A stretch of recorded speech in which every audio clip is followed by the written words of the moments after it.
Hi, welcome back guys. This is your sensei, back with another fanfiction. This is the movie of What If Deadly Naruto Got Harem. Now before starting, please give this video a like and subscribe to the channel if you want more videos like this. Now let's get into the fanfic. I just love the smell of fear. But simple means I'm still doing something right after all these years. Pick it up. Go on. Or you could run for it. Makes it more for fun for me. Well, what are you waiting for? Run. Tyrion Kalos ran. He ran and ran and ran, as his lungs burned and his teeth, flinging himself through the swamp with no heed, uncaring of the noise he made, seeking only escape. Cold moonlight spilled down upon his bloody back, breath fogging before him as he flung himself forward at a breakneck pace. But. Had to run. Had to flee. Had to survive. His vision tunneled, focus narrowing down to a singular point, gasping for air. There was nothing else. He stepped into a sinkhole and a boot was sucked down by the bog. He yanked his leg free, tripped, stumbled, and caught himself on his hands and knees. The pause cost him. Tyrion, a haunting whisper echoed in his ear, heralded by a low whistle, deep and haunting, leaving the hair on the back of his neck standing on end. Like a thought he'd half forgotten but remembered too late. A nameless lullaby from his darkest childhood memory, promising to tuck him down into bed forevermore. He didn't know. He no longer knew. Or perhaps that was the blood loss talking. Might be the madness. He's so very strong to tell at the moment with his heart trying to burst clean out his. He whimpered, scrambled up to his feet and kept running. It should have been simple: kill the silver-eyed beach, slay summer rose. She'd been alone. Here in Mistral, weakened, wounded, surrounded by grim, ripe for the picking. Lionheart had told him exactly where she would be vulnerable, ripe for the killing. Until she hadn't been. Until that thing walked out the mist without a sound. Until it brandished its twin sickles and started cutting. Now it was chasing him. The hunter had become the hunted, the turns had tabled. Was that the saying? Tyrion thought it was. He was the one wounded and bleeding, missing both an eye and ear. The rose would live to see another sunrise.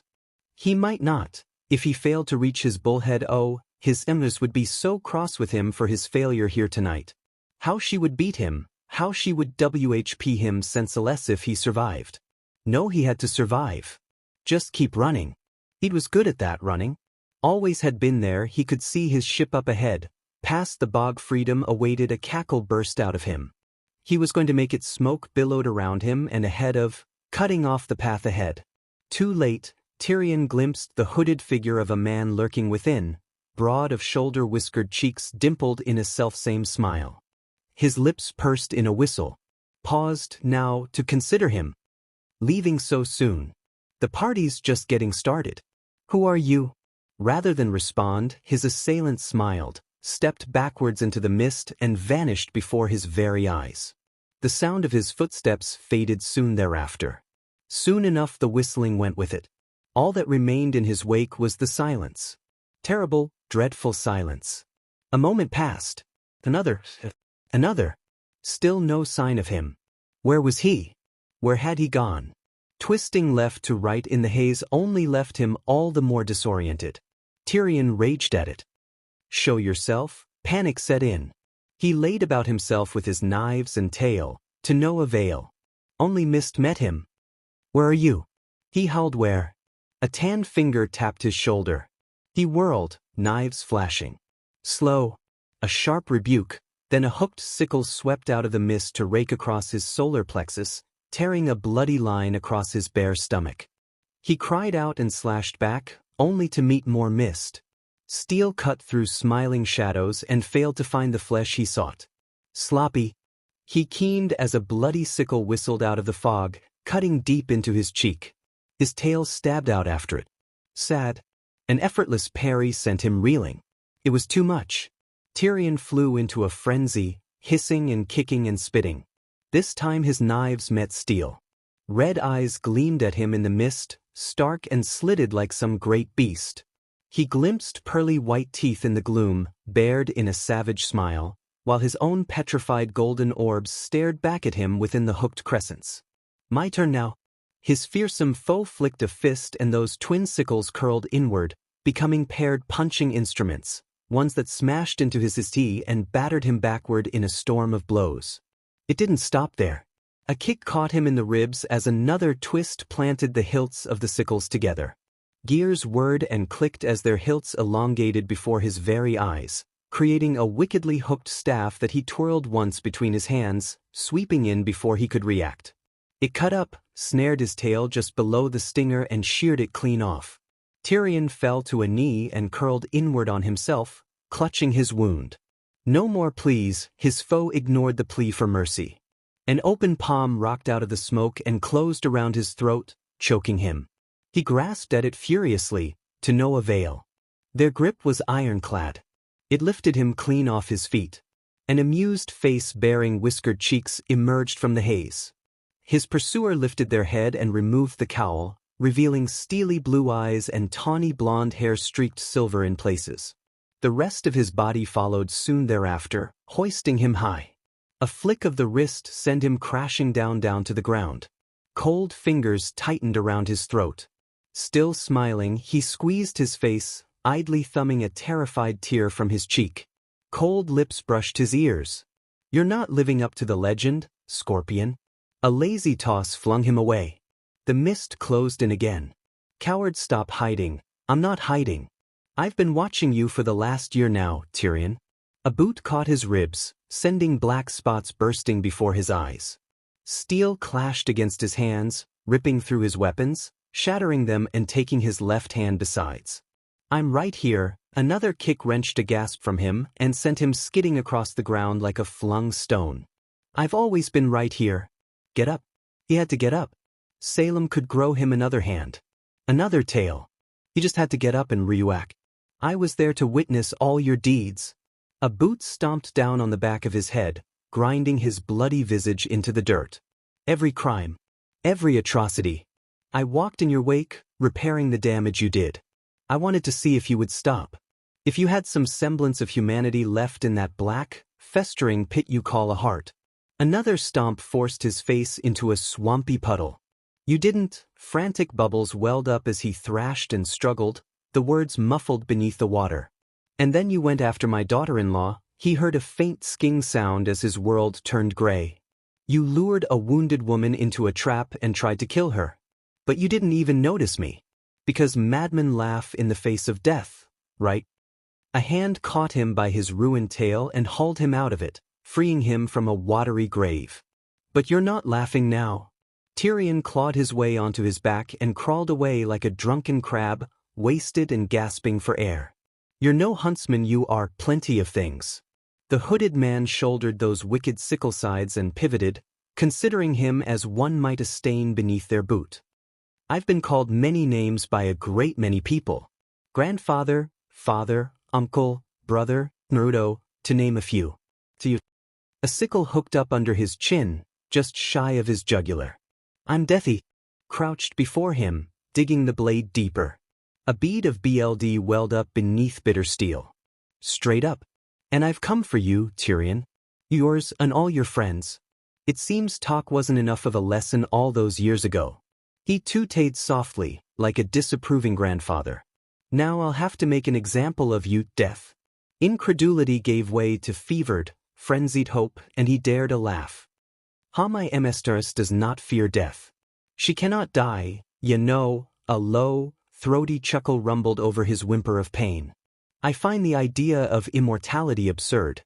An eternity to live a life without end, to learn and grow as a person, to do some real good in the world, and your death didn't value any of it. Worse." The whiskered warrior gnashed his teeth. "She wasted it. All that knowledge. All that power. And what did she do?" A sad shake of the head followed, setting his blonde bangs swaying to and fro. "She didn't even try to learn. Not once.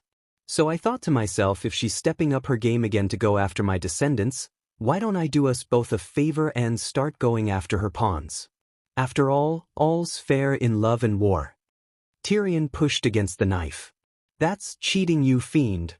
A finger pressed against his lips as he cooed softly. "Don't tell." The sickles crossed against his neck, hooking into his throat. Flicked out. And the world shifted.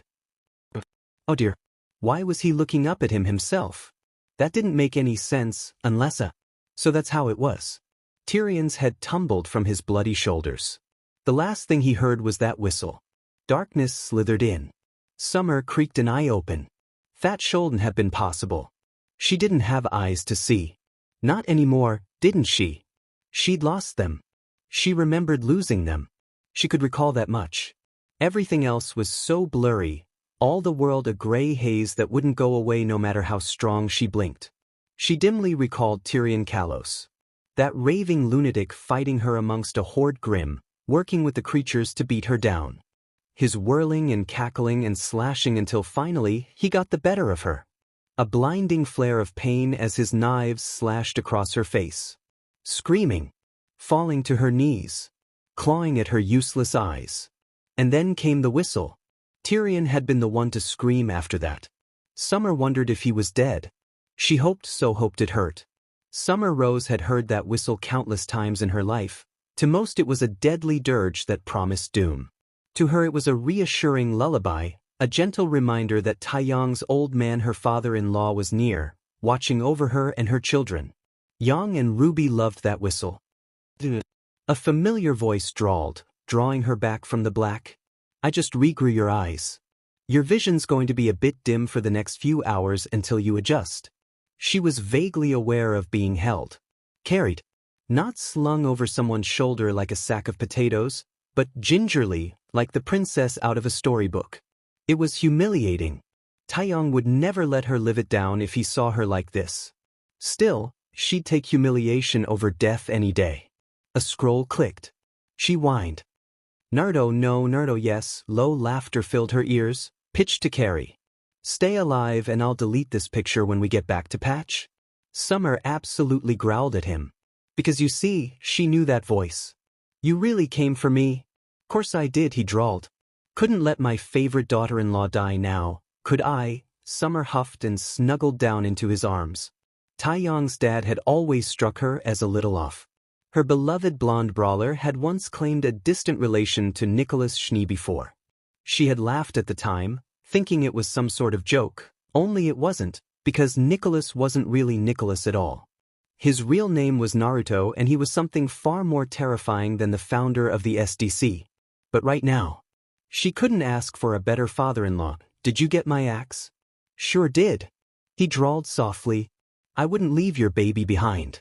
He'd best not. She'd built that axe rifle herself. There wasn't another one like it in all of Remnant, and peaking of weapons. Tyrion's dead, isn't he? Her father-in-law didn't answer her question. He simply kept walking, kept carrying her. That, too, was answer enough. Come on, let's get you home. Yang and Ruby are waiting. You promised them you'd come back, didn't you? She had to stay awake. Mustn't sleep yet. I did, then keep your promise. She couldn't see his face properly, but she could hear his boots crunching against gravel, feel a gentle hand against her forehead as he carried her, flicking away beads of cold sweat. Gonna need you to stay awake until the fever breaks, all right? Was that why everything hurt? He rumbled a laugh. Good girl. She heard something. Blinded though she was at the moment, Summer's senses were sharp as ever. She heard a rustling noise ahead of them. Naruto exhaled softly and loudly, the long-suffering sigh of a man who had no more patience left to give today. Soon thereafter another set of footsteps reached their ears. The newcomers stopped just ahead of them. Naruto stopped suddenly. If isn't Hazel Reinhardt himself? No doubt he said the words for her benefit. Hazel was here. She tensed. The man who can't feel pain, we had an agreement. A voice like a slow-moving avalanche rumbled. Yup, definitely him. And she couldn't be more useless right now. Of all the rotten timing, yes, we did. She couldn't see Naruto, not completely, but she could hear the smile in his voice. You lot leave the silver-eyed warriors alone and I let Salem and Ozma play their little shadow game, killing each other over and over until the heat death of the universe. And who am I holding right here? Silence reigned supreme. Hazel, you're not mute. I taught you and your sister better than that. You're holding a silver-eyed warrior, father. Summer choked. Why, so I am, Meep.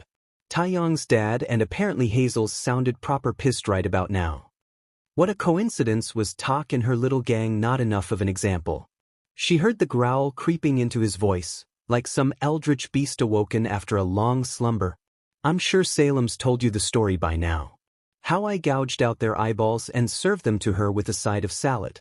I really thought the lesson was well yarned until you went after my daughter-in-law. He didn't sound happy now, no sir. Your sister by marriage. Hazel sounded positively sullen. We didn't know. Neither did I know. You didn't. Blearily, she glimpsed Naruto shaking his head, blonde bangs swaying beneath his hood. He shifted his grip on her, reaching down toward his belt. But you still tried to kill her anyway behind my back, still thought you could get away with it while I was occupied. Which makes our agreement null and void. She heard him toss something Hazel's way, heard the giant catch it with a grunt. Do me a favor and bring that box back to your emetus.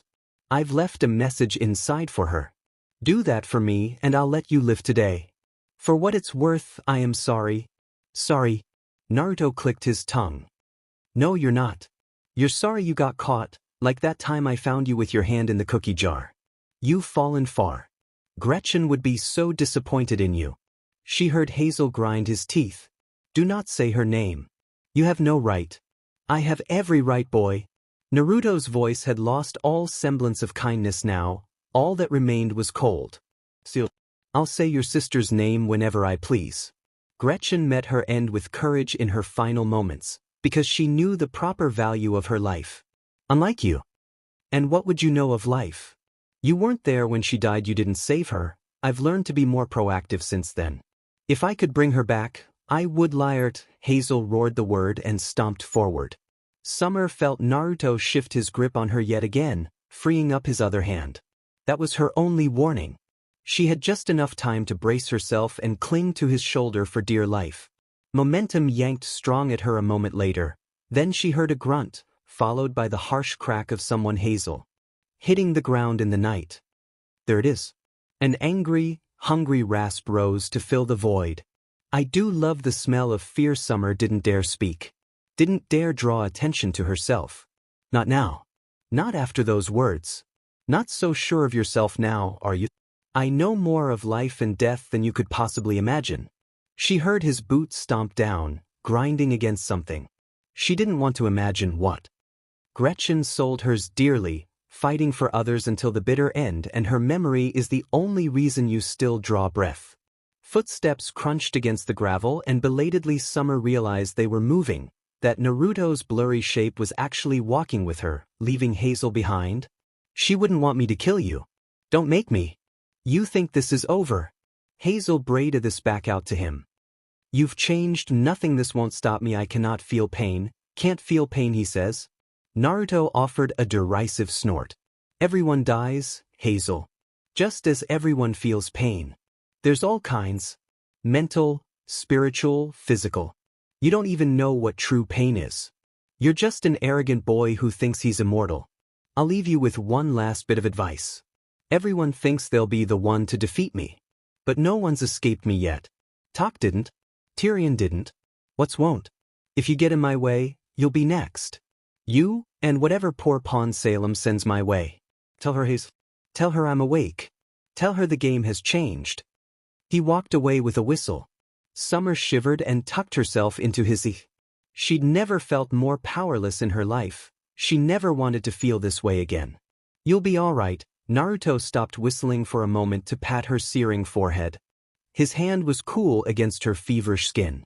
Just need to pick someone up in Argus, then we'll be on our way to Patch. Won't even take half an hour. 0, 0, 0. A whistle pervaded the clearing. It was a merry little thing, one Ruby Rose knew all too well, a gentle melody that had lulled her to sleep more times than she could count, one that had the 5-year-old looking up from her toys in the yard with a giddy grin. Silver eyes strayed toward the trees.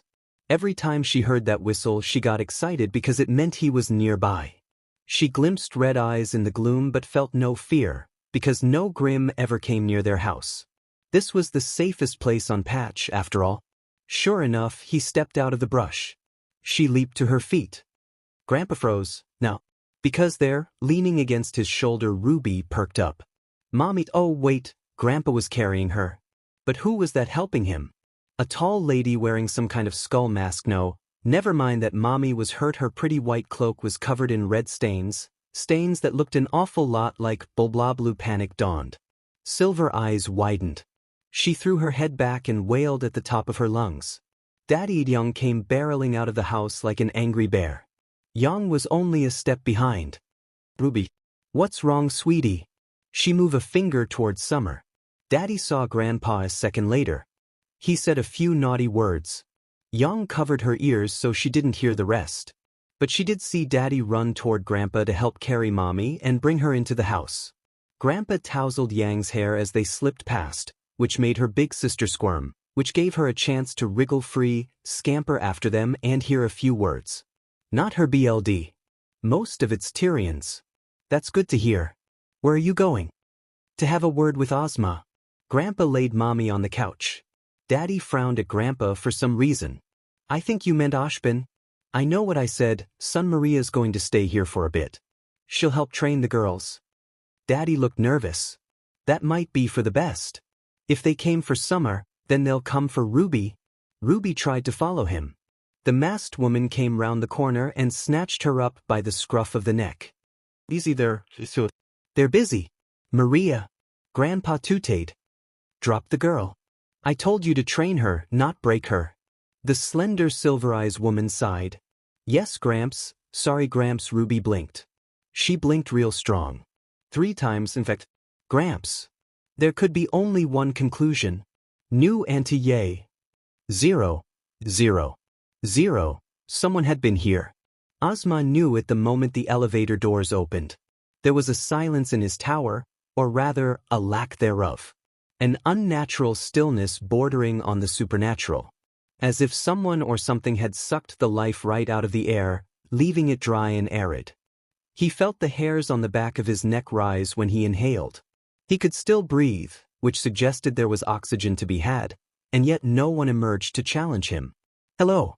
He ventured into the silence. Is anyone there? No one answered him. Of course they didn't. There was nowhere to hide in his office save behind his desk, and had anyone been foolish enough to do so, he would have seen them from here. Nor did he sense spells or traps of any kind. The gears of his tower continued to tick ever onward as they always did. Was he growing paranoid in his old age? Perhaps. Shaking his head, he sat behind his desk and went to work. There were reports to grade, reconnaissance to read, plans to make. The war against Salem ground ever onward. She had been strangely silent after that failed attack on Summer. He still didn't know who saved her. Qrow might need to risk another scouting incursion into the Grimlands. Tooting softly to himself, he shuffled his papers and raised his mug to his lips. The hot chocolate in his cup was cold. Had it lost its heat so quickly? A low whistle sang through the air. Ozma felt his shoulders slump even as he sagged in his seat. It was that time again, was it? How quickly the years flew by. He'd heard that infernal whistle so many times now, and yet somehow it never failed to terrify him. It always arrived when he least expected it, bringing mindless dread in its wake. When he looked up, he was standing there. He'd not come through the elevator, or the window, or even the floor. He was simply waiting for him, sickles in hand. He didn't need to look into the shadows of that dark cowl to know who was looking back. Those wretchedly bright eyes told a story all their own. Well, he pushed himself upright in his chair and snatched up his cane. If it isn't Death himself, brandishing his weapon, he snapped off a salute. Come to collect me again, have you? I'm afraid I won't go quietly. But you already know that, don't you? The hooded figure lunged with inhuman speed and he glimpsed blonde hair beneath the cowl. Ozma barely parried a sickle with his cane. The blow rattled his arm right down to the bones. He retaliated with a riposte only for another to whistle in at his eye. He swayed aside for all the good it did him. It swept in without fail, punching right through his aura like it wasn't even there to rake across his cheek, drawing a bloody red furrow just below his right eye. He staggered back and touched a hand to his face. The wound was slow to heal, even with his aura full. It was him after all, too. He knew of few semblances that allowed one to cut through aura, but no one else could inflict such an injury. No time to savor his realization. His attacker caught his cane and smacked him with a sickle, bloodying his face yet again. A fist followed through to bloody his lip. Stars flashed across his vision and he bit his tongue, the pain of which loosened his grip and sent his weapon tumbling through the air. It landed in the blonde's open palm. You really gotta stop losing this? He turned it over in his hand, regarding it curiously. A new one. How much energy do you have stored up this time? Ozma thumbed a thin line of BLD from the corner of his mouth. Enough to eradicate an obscenely large grim and to make you bleed. Confident, the ghost of a smile touched his Woodbekiller's lips and he whistled, an actual whistle this time, and not that terrifying lullaby he'd heard more times than he could count. I thought you would have learned by now. I can't bleed. Not anymore. He raised his gaze to look at him. Bleak red eyes blinked back at him, dark and slitted. He stared into the abyss and the abyss stared back. There was still a man in there, but he'd been hollowed out by his great task, the purpose to which he'd set himself so long ago. He was more than death. He was the balance. And something had angered him. Ozma tried to move, only to find his legs rooted to the floor. What's wrong? The hooded man tooted. Lives flashing before your eyes. Of course they were. They always did whenever death came for him, without fail. Some of those lives had been good. Others were not. He regretted a great many things, or things he'd failed to do. Errors he'd made. Lives he'd failed to save. After all, he'd made more mistakes than any man, woman, or child. Death flung the cane down at his feet. Pick it up. For an awful moment, Ozma couldn't. His arm wouldn't obey. Ozma forced himself forward through the fear and snatched his treasure weapon up, just in time to parry another death blow. 5 times he warded him off, defending but refusing to attack. The moment he saw an opening he took it, not to strike, but to backpedal. I would ask that you do not kill me this time, Naruto. He flung up an arm, hissing now as a bloody cut opened upon his sleeve. Or do you prefer Nicholas these days? Much to his surprise, his foe actually paused. Naruto will do. But, miracle of miracles, he was actually willing to converse for once. Their last meeting hadn't ended on the best of terms, and with him nailed to the wall. That had been an admittedly short reincarnation. His own fault for provoking him in the first place. He'd said something he shouldn't have and paid the price for it. But he could not afford to die so frivolously here, not today. I've done so much good in this incarnation. He chose his words carefully, wary of setting the entity before him off. The kingdoms have never been stronger. So you say, Ashbin. Or would you prefer Ozma? He threw the words back in his face. Is Ashbin even in there anymore? Ozma opened his mouth to answer, lie and I take your tongue. He is not. Naruto tilted his head. And when did you consume him? Just last year. Ozma hung his own a little at the memory. He was a good man and a friend. I was not worthy of his trust or his companionship. Another innocent consumed by the curse forced upon him, another life lost in this eternal war. Sometimes he wondered what happened to them all. Did they die and reincarnate as he did? Perhaps they went to an afterlife of their own after his soul consumed theirs. Or did they simply cease to exist? Dwelling on such thoughts often proved painful. His killer clicked their tongue. Better answer this time. Are you going to spare me for once? A shrug. Maybe. Then why continue this song and dance? You know I won't die. Not really. Because, the blonde before him drawled softly, you remind me of someone. His name was Orochimaru. He took lives to extend his own too. A sickle flicked out, slashing across a leg and driving him down to a knee. As far as I'm concerned, the only difference between you two is that he did it deliberately. You didn't ask for this. But it doesn't change what you do. What you always do. What you're cursed to do. So you are here to kill me after all? Death tugged back his hood. For the first time in 50 years he glimpsed the man beneath. Cold eyes gazed back at him, framed by spiky hair going silver and dimpled by smiling whiskered cheeks. His eyes weren't red. Not anymore. What makes you think I'm here to kill you? Ashbin rubbed his cheek. His wound were still bleeding, but it was closing, albeit slowly. Then what was that? A greeting. A reminder and a test. He frowned at him. What? To see if you still value your life and if you kept your skills sharp? Have I? No. The answer stung his pride more than he cared to admit. You've gotten rusty. You were stronger the last 2 times I killed you. That did more than sting, that irked him. I haven't been in combat for some time, and whose fault is that? The blonde wagged a finger his way. Naruto, please. I had hoped we might talk. Nothing to talk about. I know you take a dim view on immortality, do you? A sickle came up to tickle the underside of his chin. You and Salem have been annoying me for centuries now. Do you remember why? Careful. He must be careful here. Ozma raised his hands to show himself harmless. Because we laugh in the face of death. Oh. The sickle bit into his chin, leaving another crimson line there. Because you waste your lives and rarely learn. Now you've cost me Hazel. Hazel, Naruto stepped in, face set in a snarl. He could have done so much good for this world. He could have been a hero among heroes, and then Gretchen died. She died strong, but she still died. For you. Now he won't stop trying to kill you unless I kill him. Do you have any idea how annoying that is? Killing one of your own. For what it's worth, you have my condolences. I didn't know her training mission would end that day. Naruto's sickle fell. At least you learn from your mistakes when I kill you. Sometimes. He stared at him for a long moment, considering him, still keeping senseless secrets from your allies. I remember what I said about lies. He closed his mouth, unwilling to risk a false answer. The silence is your answer. Death tooted at him softly. You'll need to work on that in the future. Leonardo is a traitor, by the by. His heart hitched. What? No, that's impossible. Leo is a good man, a decent man, a cowardly man. Naruto interjected. He's serving Salem these days. How did you think your favorite silver-eyed warrior came under attack so quickly in Mistral? She's alive because of me.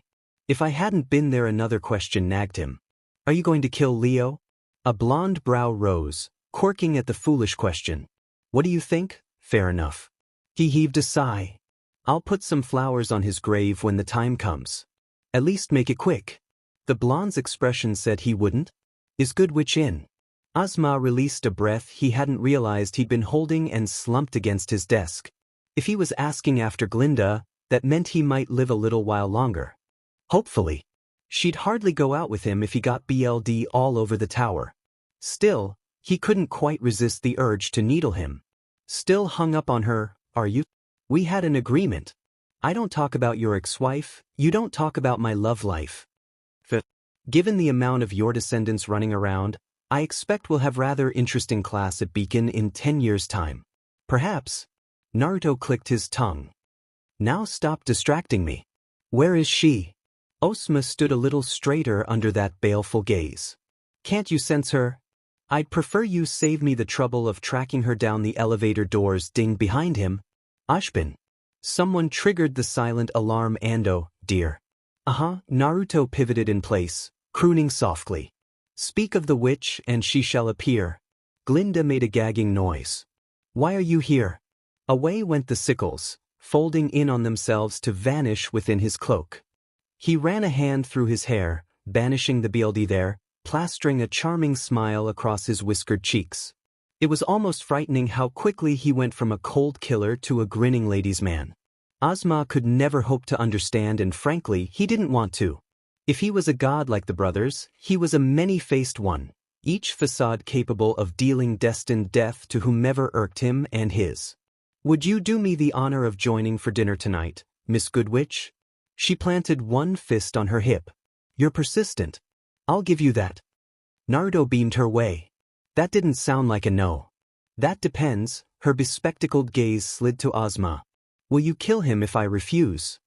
Death shrugged one shoulder. We both know it won't stick yet. True, but it would be an annoyance. I'd rather not deal with the paperwork or run the academy in his stead. Ozma snorted. Thanks ever so much for your loyalty, Glinda. With all due respect, sir, shut up. I'm not in the mood. Naruto chuckled but didn't approach. He knew better. So is that a yes? She tooted softly. You'll get one's chance. I'll send you my address. Pick me up tomorrow at 7. Don't be late. Her piece said. His second-in-command strutted back to the elevator, hips swaying. It opened for her and closed just as quickly. In a matter of moments she was gone. Ozma shook his head. I can't believe you actually succeeded this time. When he looked back, Naruto was nowhere to be seen. He shivered a little. How does he do that? Ozma laid a trembling hand on his desk and stifled a sigh into his mug. The hot cocoa was still cold, but the act of drinking masked his nerves. Death could be such an inconvenience at times, but Naruto was right. It hadn't stuck yet. Sooner or later it would. Each time Naruto killed him, he stayed dead a little longer. He was learning. It was only a matter of time, now. There had been a time when he reincarnated instantly upon his death. Smooth. Seamless. That felt like an eternity ago. Now it took at a full 5 minutes. 300 seconds, spent in the void, each one a bitter reminder of the end he'd suffered. Each death only made it worse, and that gap would only grow larger. One of these days he would die for real. And that whistle would be the last thing he heard. He wondered if he would welcome that day when it came a run for his last life. How did you become so strong, grandfather? Bit of an accident, Weiss. My joy in life always came from protecting and serving others. I never really wanted to become well deaf. So how did you? Bit of a long story that. Listen, Weiss.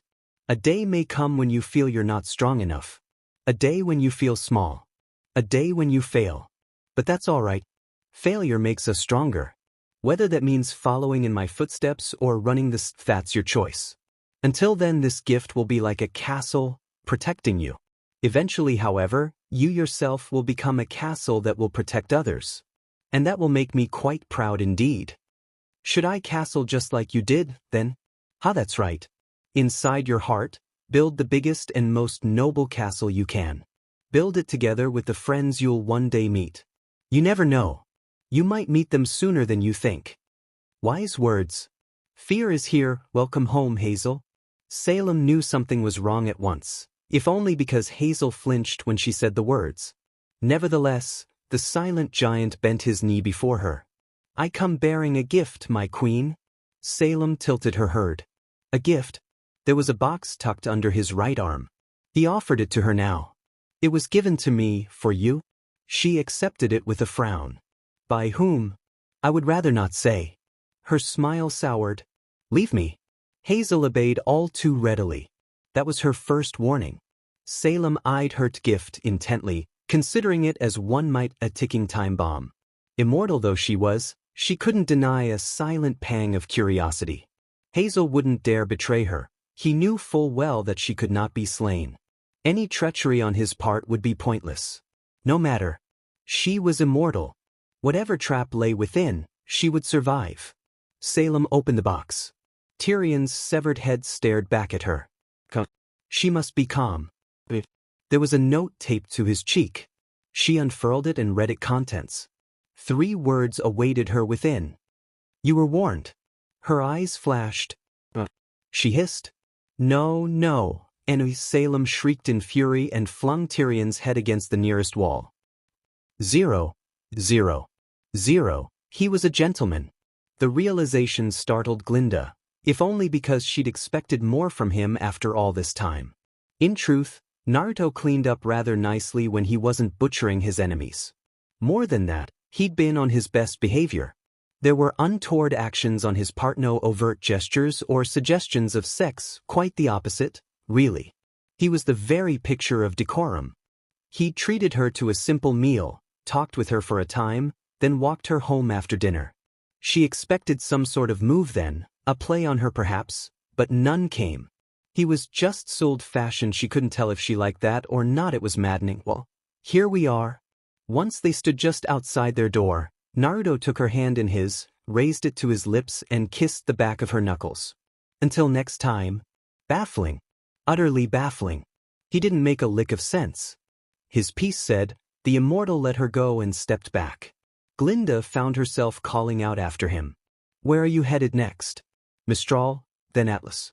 His smirk was smug, that of a hunter who had found fresh prey.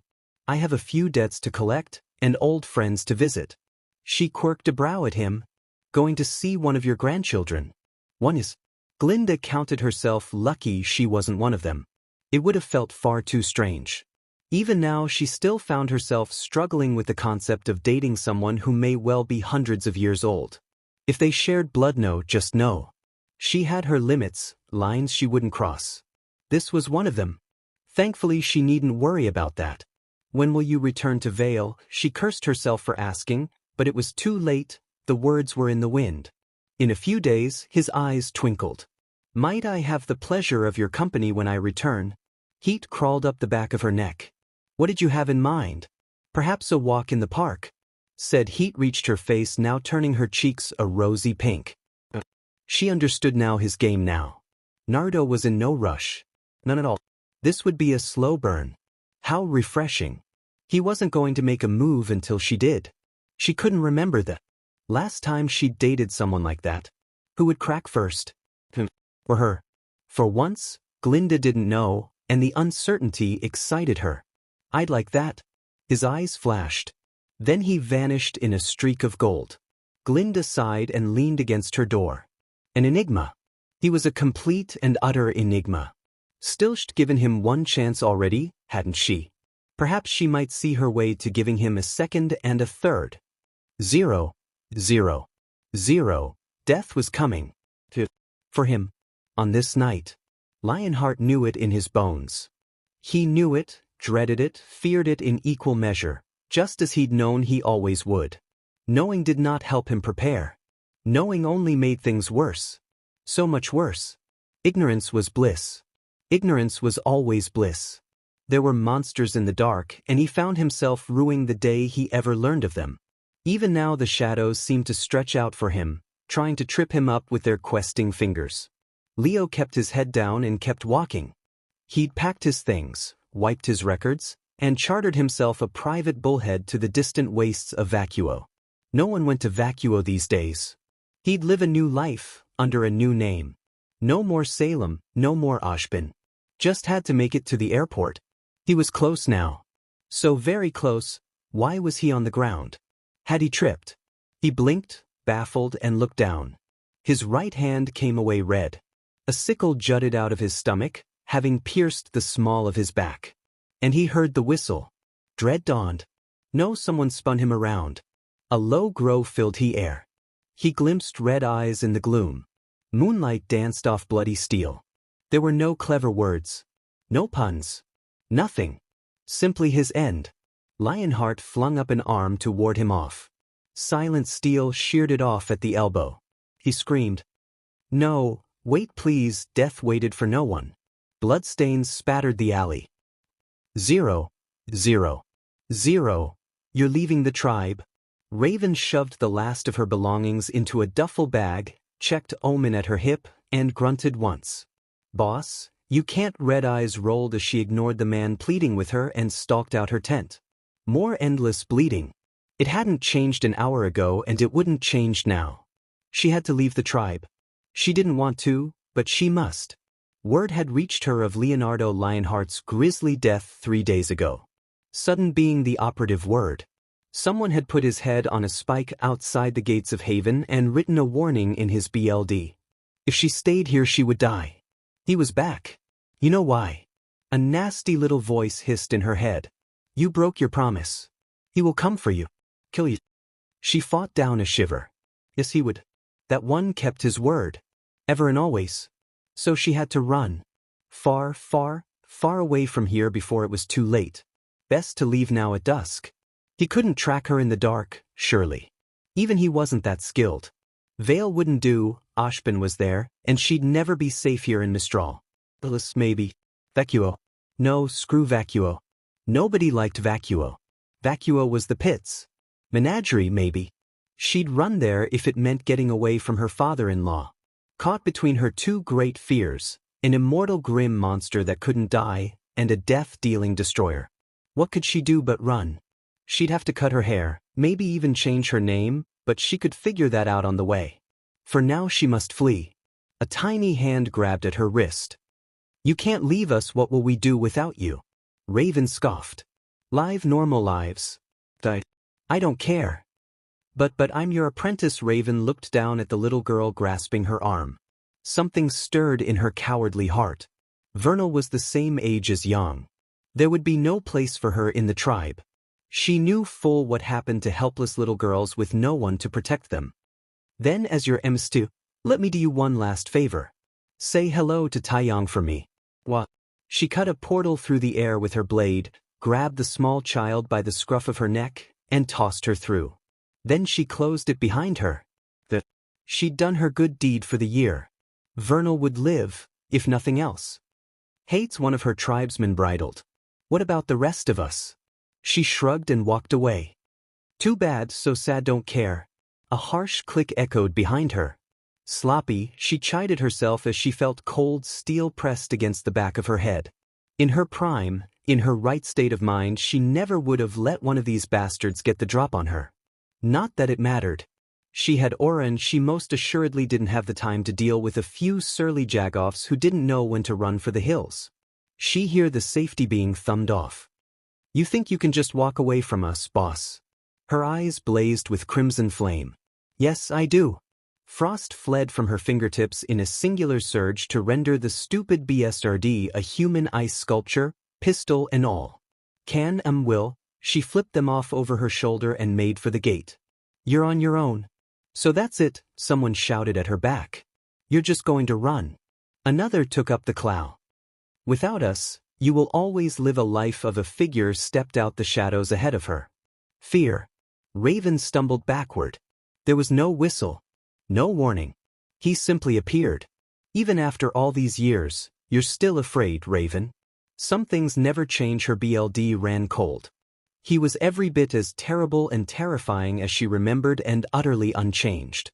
He hadn't aged a day since she'd saw him last. Somehow that made it worse. He loped toward her with lazy grace, wearing that small smile of his, sickles in hand. Not him. Not here. She couldn't speak at first. She didn't dare. She could only walk backward away from him. Sorry to crash the party with your tribe, or should I say your corpses? He casually slit the throat of a nearby bandit as he walked past. You know why I'm here, Raven? One of her men rushed him and lost their head for it as he swiped backwards. I warned you what would happen if you broke my son's heart. His words turned her cold BLD to purest ice. You didn't listen. Now I've come for you. But I'm still alive, are you? He tilted his head and for a wild moment she imagined a wild wolf staring down a flightless bird. You had a good life. Another bandit fell over as he gutted them. You didn't value it. You're not going to change. So in lieu of a long-winded speech, why don't I do us both a favor and kill you now? That's not fair. A sickle flashed before her face, hooking itself painfully in her left nostril. And what would you know of fairness? I'm stronger now I've become a maiden, and you're weak as ever. You were gone, I has some business to attend to. But you lot, he looked past her. Your tribe isn't even worth dirtying my blades. His eyes pulsed. The wind keened. Dozens of men and women pitched over, dead. Naruto clicked his tongue. Run, little bird. Raven did. She flung herself through the trees. Her mind went mad. She saw him in the branches, looming behind the trees. Semblance she had to use her semblance song would be furious with her, but anything was better than a hand burst out of the dark and seized her by the hair, hauling her back. I've enjoyed the chase, birdie. He pulled back his hood, freeing his hair, but I think we've reached the end now, you and I. He swung down at her throat. Wait, Mercy. The sickle paused. I'm afraid. She warded one hand before her face to fend him off. I've always been afraid of you, of Oz, of Salem, of getting attached, of everything. I'm sorry. Steel descended. There was no pain. Raven creaked an eye open. Naruto loomed over her. Well done. She gulped. You said you were going to kill me, and I did. He granted her a death's head smile. I killed the old you. Who are you now? Well, that remains to be seen. But what? I believe in second chances. In a flash the sickle hooked around her throat. There will not be a third. Make something better of your life than this or we'll meet again. He vanished into so much mist. Raven collapsed with a sob. I will, I promise. 0. 0. 0. Jacques drank. Then he drank some more. He kept drinking. And drinking. A wise man once said salvation could be found at the bottom of a bottle. If it was there, he had yet to find it. And so he kept drinking. One of the benefits of being obscenely wealthy, he had his own bar in the manor, outfitted with all manner of wine, whiskey, even vodka when he was feeling courageous. But he did not feel brave today. If anything, he was quite tired. Even the finest drink couldn't wash away the migraine beating at his brain. He'd had an awful day. Blasted white fong. Filthy animals. Why couldn't they let an honest man make an honest wage? Another round, Klein. He thumped the now empty green glass bottle on the counter. Give me the strongest vintage you have. As you wish, sir, the man in question bowed. I keep the strong wine in the back, but rather than retrieve it, the butler dithered. Sir, if I may speak frankly, you already are. He took the plunge. Perhaps you should consider retiring. Jacques nearly brained him with the bottle outright. It was only his atrocious aim that caused him to miss. It shattered against the wall, spraying glass everywhere. Klein didn't bat an eyelash. He was butler to little Weiss first and foremost. Such outbursts seldom fazed him these days. All this drinking is adverse to your health, to say nothing of your hair. Jacques scowled at him. Get me that bottle and shut your demon mouth, he hiccuped once. One more word of you and I'll have you sacked, do you hear me? Sacked. Klein did just that. Jacques all but tore the bottle from his grasp. Ah, an Elysian vintage. He uncorked it with a flick of his thumb. Me. He scoffed at his surly, flushed reflection within the blue glass. Retire? Sure, profits were down, his family wouldn't listen to him, and shareholders were unhappy, but things would bounce back. They always did. I'll never retire, he hissed down into the counter. The SDC is mine. Mine, I bled for this, I suffered for this, I earned this, no one will take it from me. A low whistle sang through the air. Every hair on his body, his mustache included, bristled. He'd heard that whistle once before at his wedding. Hadn't he? He turned, startled to find that he was no longer alone. A hooded figure sat beside them, their face hidden by a heavy black cowl, still whistling. The melody tickled the back of his brain. Why did it fill him with dread? He couldn't remember. He thought he might, but his mind was far too fogged by Dieu. But what had he forgotten? Without warning, the whistling stopped. Well, Jacques glimpsed the ghost of a smile within the shadows of that hood. If isn't Jacques Gelly himself. Jacques knocked the bottle back and drank deeply. It's me now. How did you get in here? The stranger hummed. Even after all these years, you haven't changed. Much to his confusion, those words warped into a low chortle. You just dyed your hair. There's the same mustache, the same attitude, and of course, the same suit. He clicked his tongue in mild admonishment. My compliments to your tailor. He wasn't nearly sober enough for this. Do I know you? This is private property. I could have you thrown out of here in an instant, you could try. I wouldn't recommend that. The stranger flipped the hood back. And he saw. It wouldn't end well for you.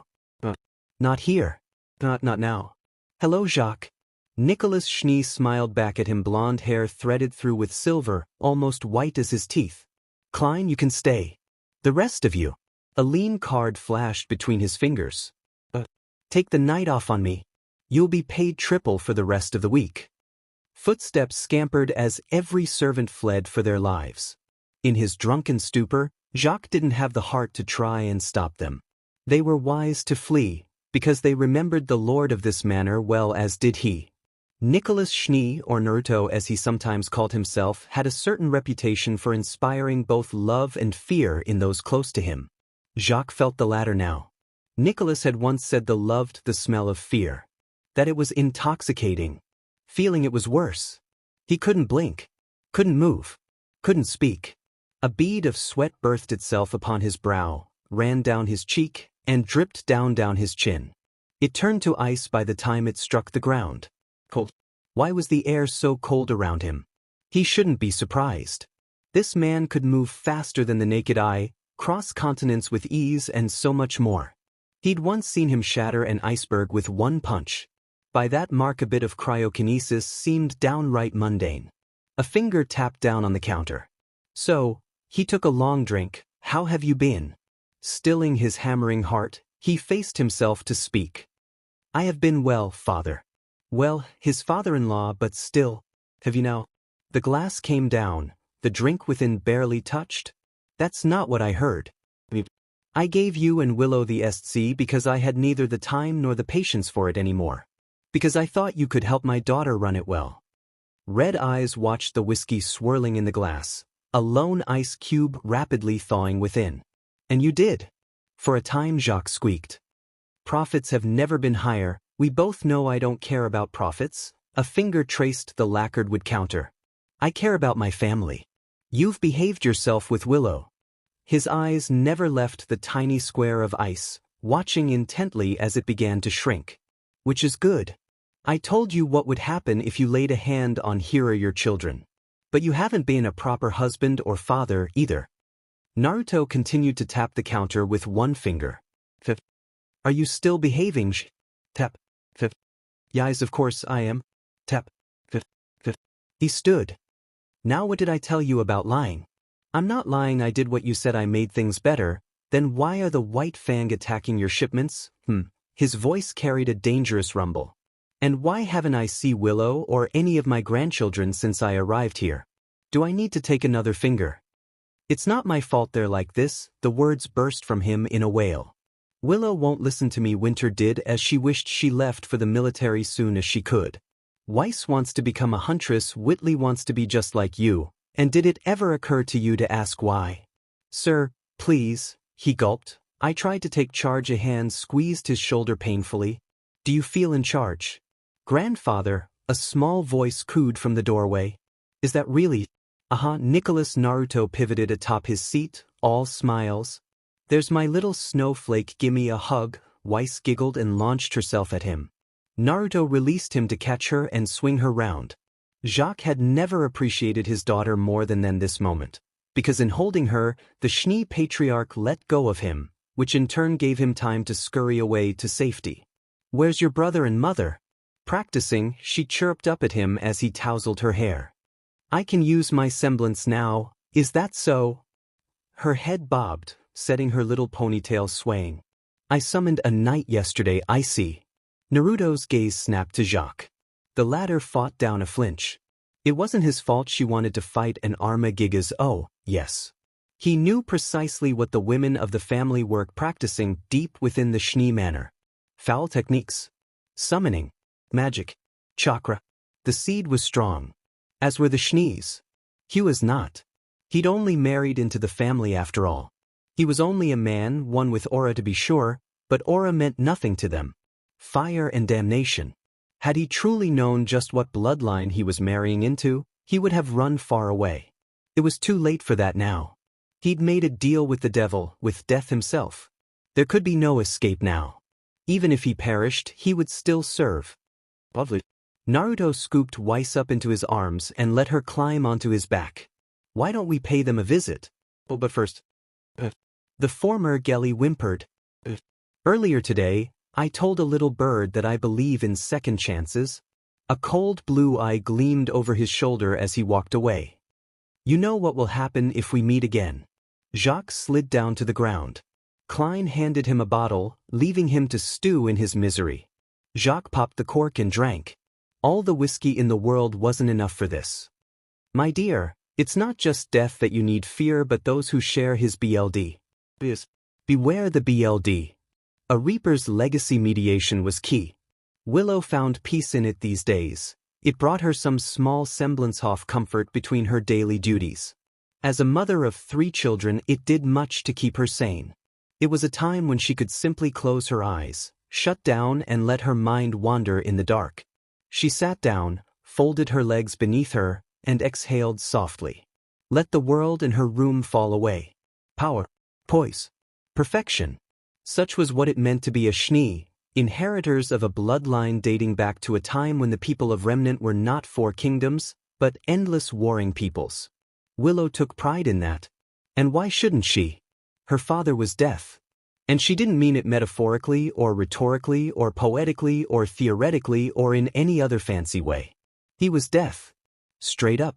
And she was his daughter. She had a right to be bloody proud. Damn it, for you see, Willow wasn't a huntress or even a shinobi, unlike some of his descendants. No, she was more than that. Every shni was. Just as their semblance allowed them to pull life from death and summon those they'd slain to aid them in battle, so too were they more than most. They were reapers. Death was their duty, life their namesake, and no one knew. Truly it was a thankless duty, a terrible task, but someone had to keep the balance. Perhaps once upon a time, long ago, Father might have been human. Before he took up his great task and became something more. Willow didn't know the when or why and certainly not the how, but frankly she didn't care. She had no memories of her mother which suggested unpleasantness or an end she dearly didn't want to contemplate, and Father, Daddy, had raised her into the woman she now was. She owed her life to him as much as it last did. If not for him, the kingdom would still be a struggling outpost in the north. He'd found dust, founded the SDC, even run it for a time, until Jacques married into the family. The thought of him lent her smile a wicked edge.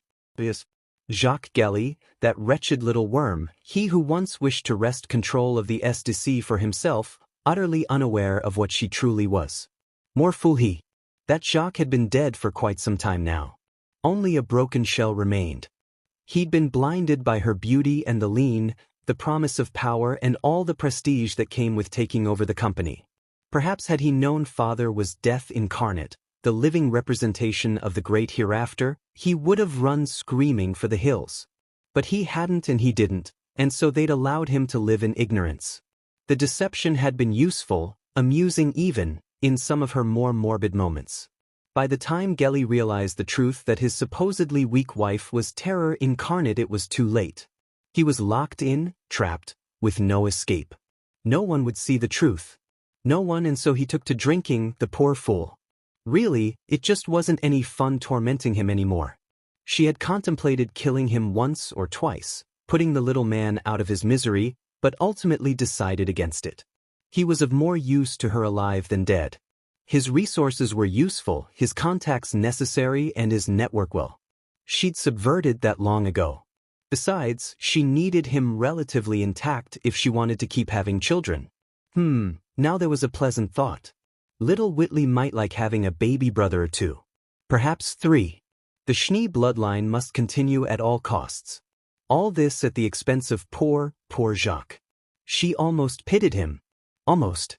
Willow knew her family wasn't the only one to bear the BLD, of course. While the Schnees were blessed with their inherited semblance, others manifested unique abilities. Some could see mystic lines of death, the precise point where to cut something demon near anything and kill it stone dead.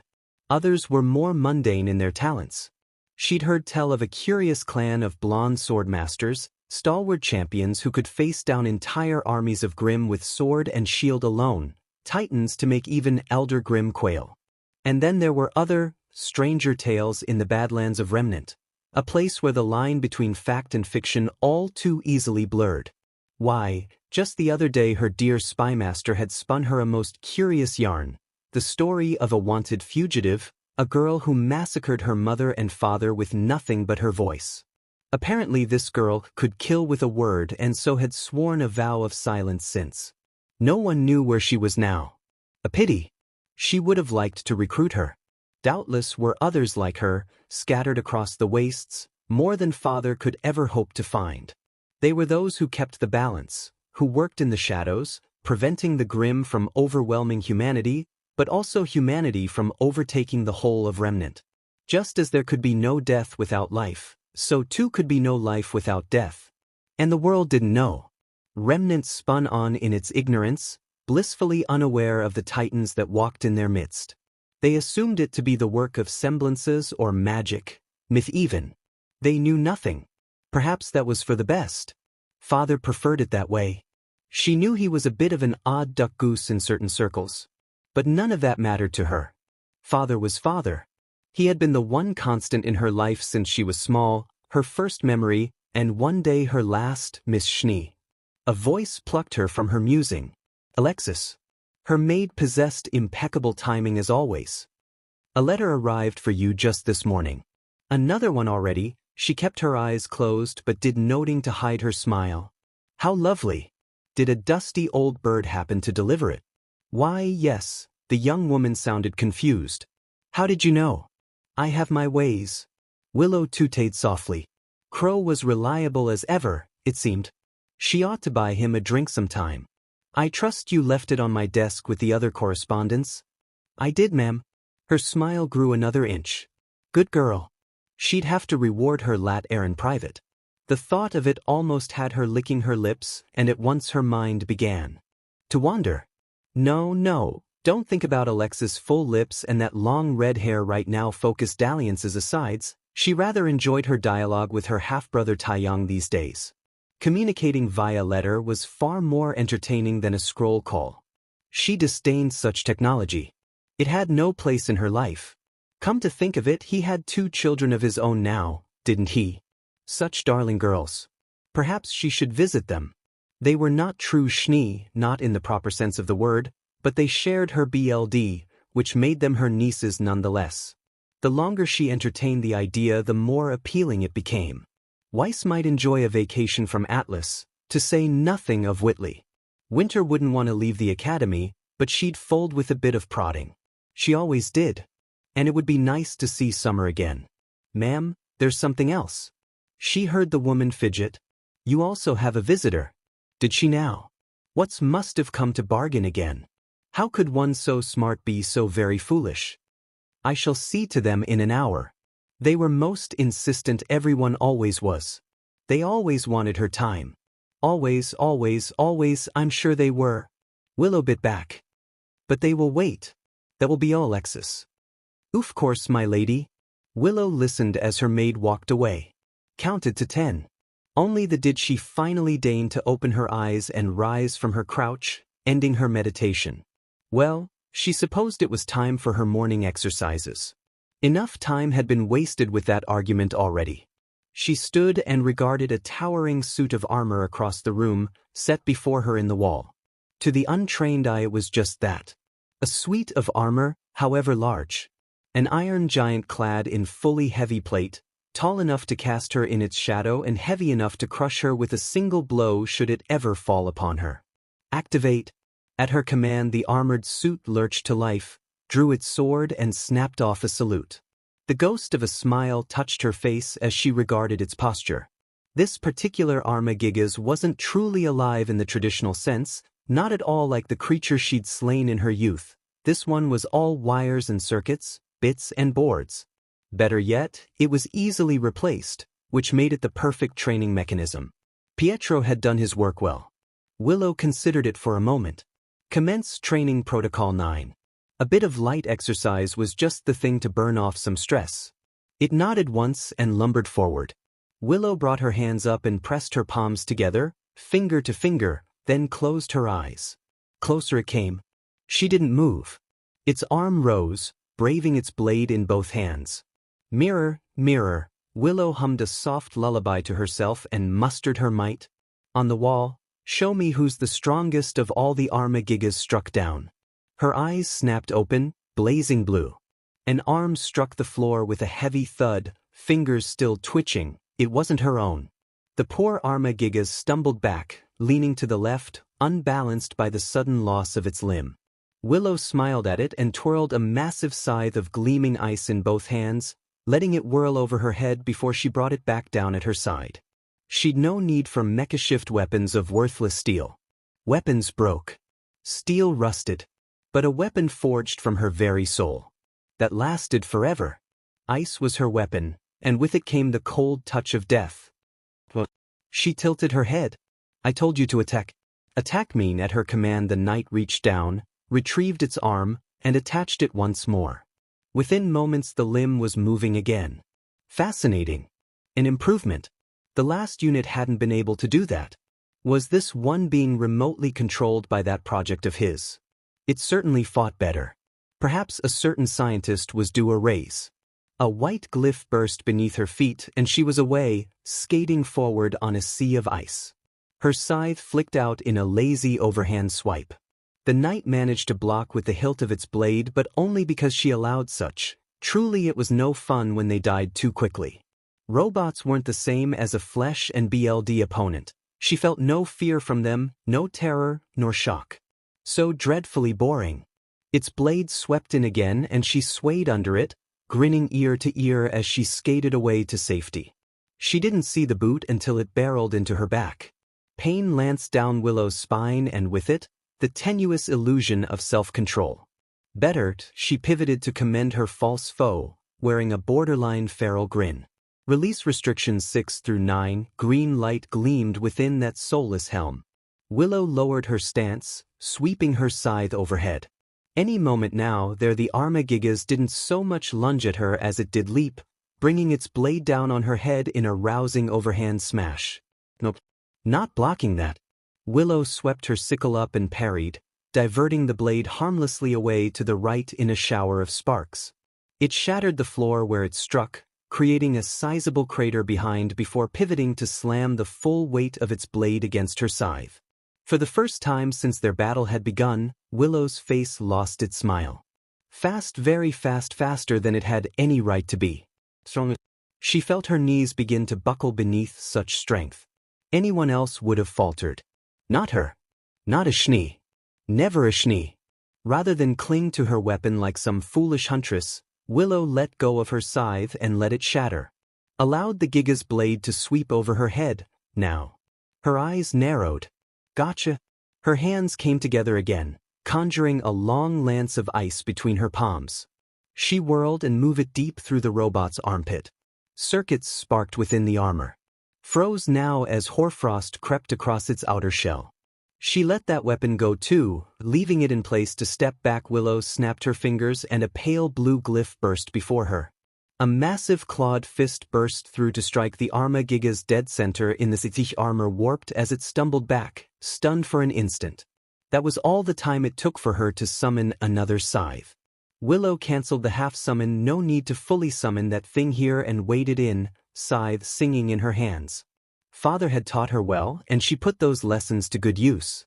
Parry again. Riposte. Hook the blade around the knight's knee and yank. The Armagigas went down with a startled grunt, hamstrung in a way most machines couldn't be. When it tried to brace itself with one hand, she cut it clean off at the wrist and kicked the offending limb away and slicked the other clean off when it sought to stab her. The Armagigas limped back on its good leg, garbling gibberish. It raised what was left of its arms in what might have been surrender. Would you look at that, machines could feel fear after all. Fascinating, she watched the green light fade from the knight's eyes, leaving it to slump. A pity. It seemed Pietro's project didn't want to play anymore. Rather than retort, she drew in a deep breath and exhaled, expelling a cloud of cold steam with a single breath. The Armagigas froze on the spot and its pleas with, encased in ice.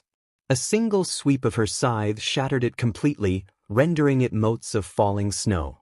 Her wrist beeped and she raised her watch to regard the watch there. She'd beaten her last time by a second. Only a second. She was getting sloppy. Someone clapped behind her. Willow heard the whistle next. Her heart skipped a beat, and not for the reasons one might think. What might have been a source of fear and terror to others was one of gentle reassurance for her.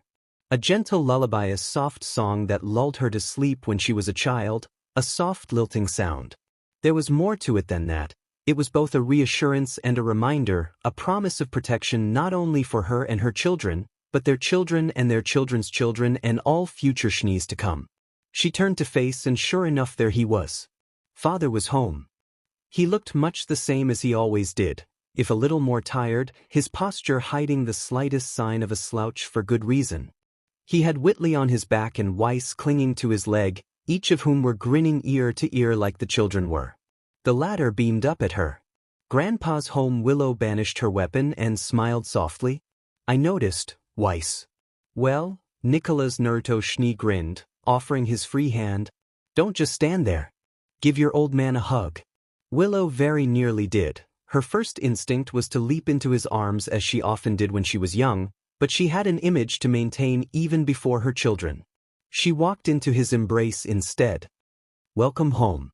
Will you be staying long? For a few days? He kissed her forehead. I saw the fight. How about a spar? I'm curious to see how far you've come. Her eyes lit up and her BLD sang. A proper fight. After that disappointment. That sounds like a lovely idea. 0, 0, 0. Weiss watched mother and grandfather take their positions with bated breath. Child though she was, she found herself admittedly somewhat torn toward the outcome. On one hand, she wanted mother to win, but on the other, she was quite curious to see grandfather could do. She'd never seen him fight before. Supposedly Winter had, but Weiss had been too young at the time to remember. Besides, thinking of her big sister made her sad. She wished Winter were here to see this. Here in the manor. With them. Why had she left? Was it something she had said? Something she did wrong? She must have done something. Why else would she refuse to see them even during the holidays? Fight, fight, fight. Weiss sighed and shook off such thoughts, looking to Whitley, idly wishing she could share in his excitement. Her baby brother was practically vibrating in place, all but hopping from foot to foot with excitement. He young and didn't really understand why Winter had left, why she wasn't coming, but one day he would. What could she say to him? In the end, she pushed the matter back for another day. Sure, she knelt and wrapped both arms around her younger brother to hush the little scamp. They'll start in a second. Just be patient. Do I have to? Whitley Schneen grandfather's voice cracked like a WHP. Listen to your sister, the boy wilted in her arms. Yes, Grandpa Willow hummed her approval. Good boy. Shall we begin? Grandfather sketched a courtly bow her way. Whenever you wish. Mother smirked. I've come up with a few new tricks since we last fought. Weiss nearly choked on her spit. They'd done this before. Grandpa grinned. Let's see them. A gravity glyph burst beneath his feet, dragging him down on one knee. He tootayed softly and tumbled out of it, only to find a sheen of ice creeping up his leg. A blonde brow rose and he leaped back to tear it free. Mother met him in midair and the world dissolved into a storm of ice and steel. It was incredible, so fast Weiss could barely keep track of them. They did not duel, they danced, and it was appealing. Haunting. Utterly terrifying. She'd seen Mother train before. Mother was always incredible. Agile. Poetry in motion. No one could possibly touch her. Grandfather was just as fast. No, he made Mother look slow. Her scythe flicked in at his face only to be swatted aside.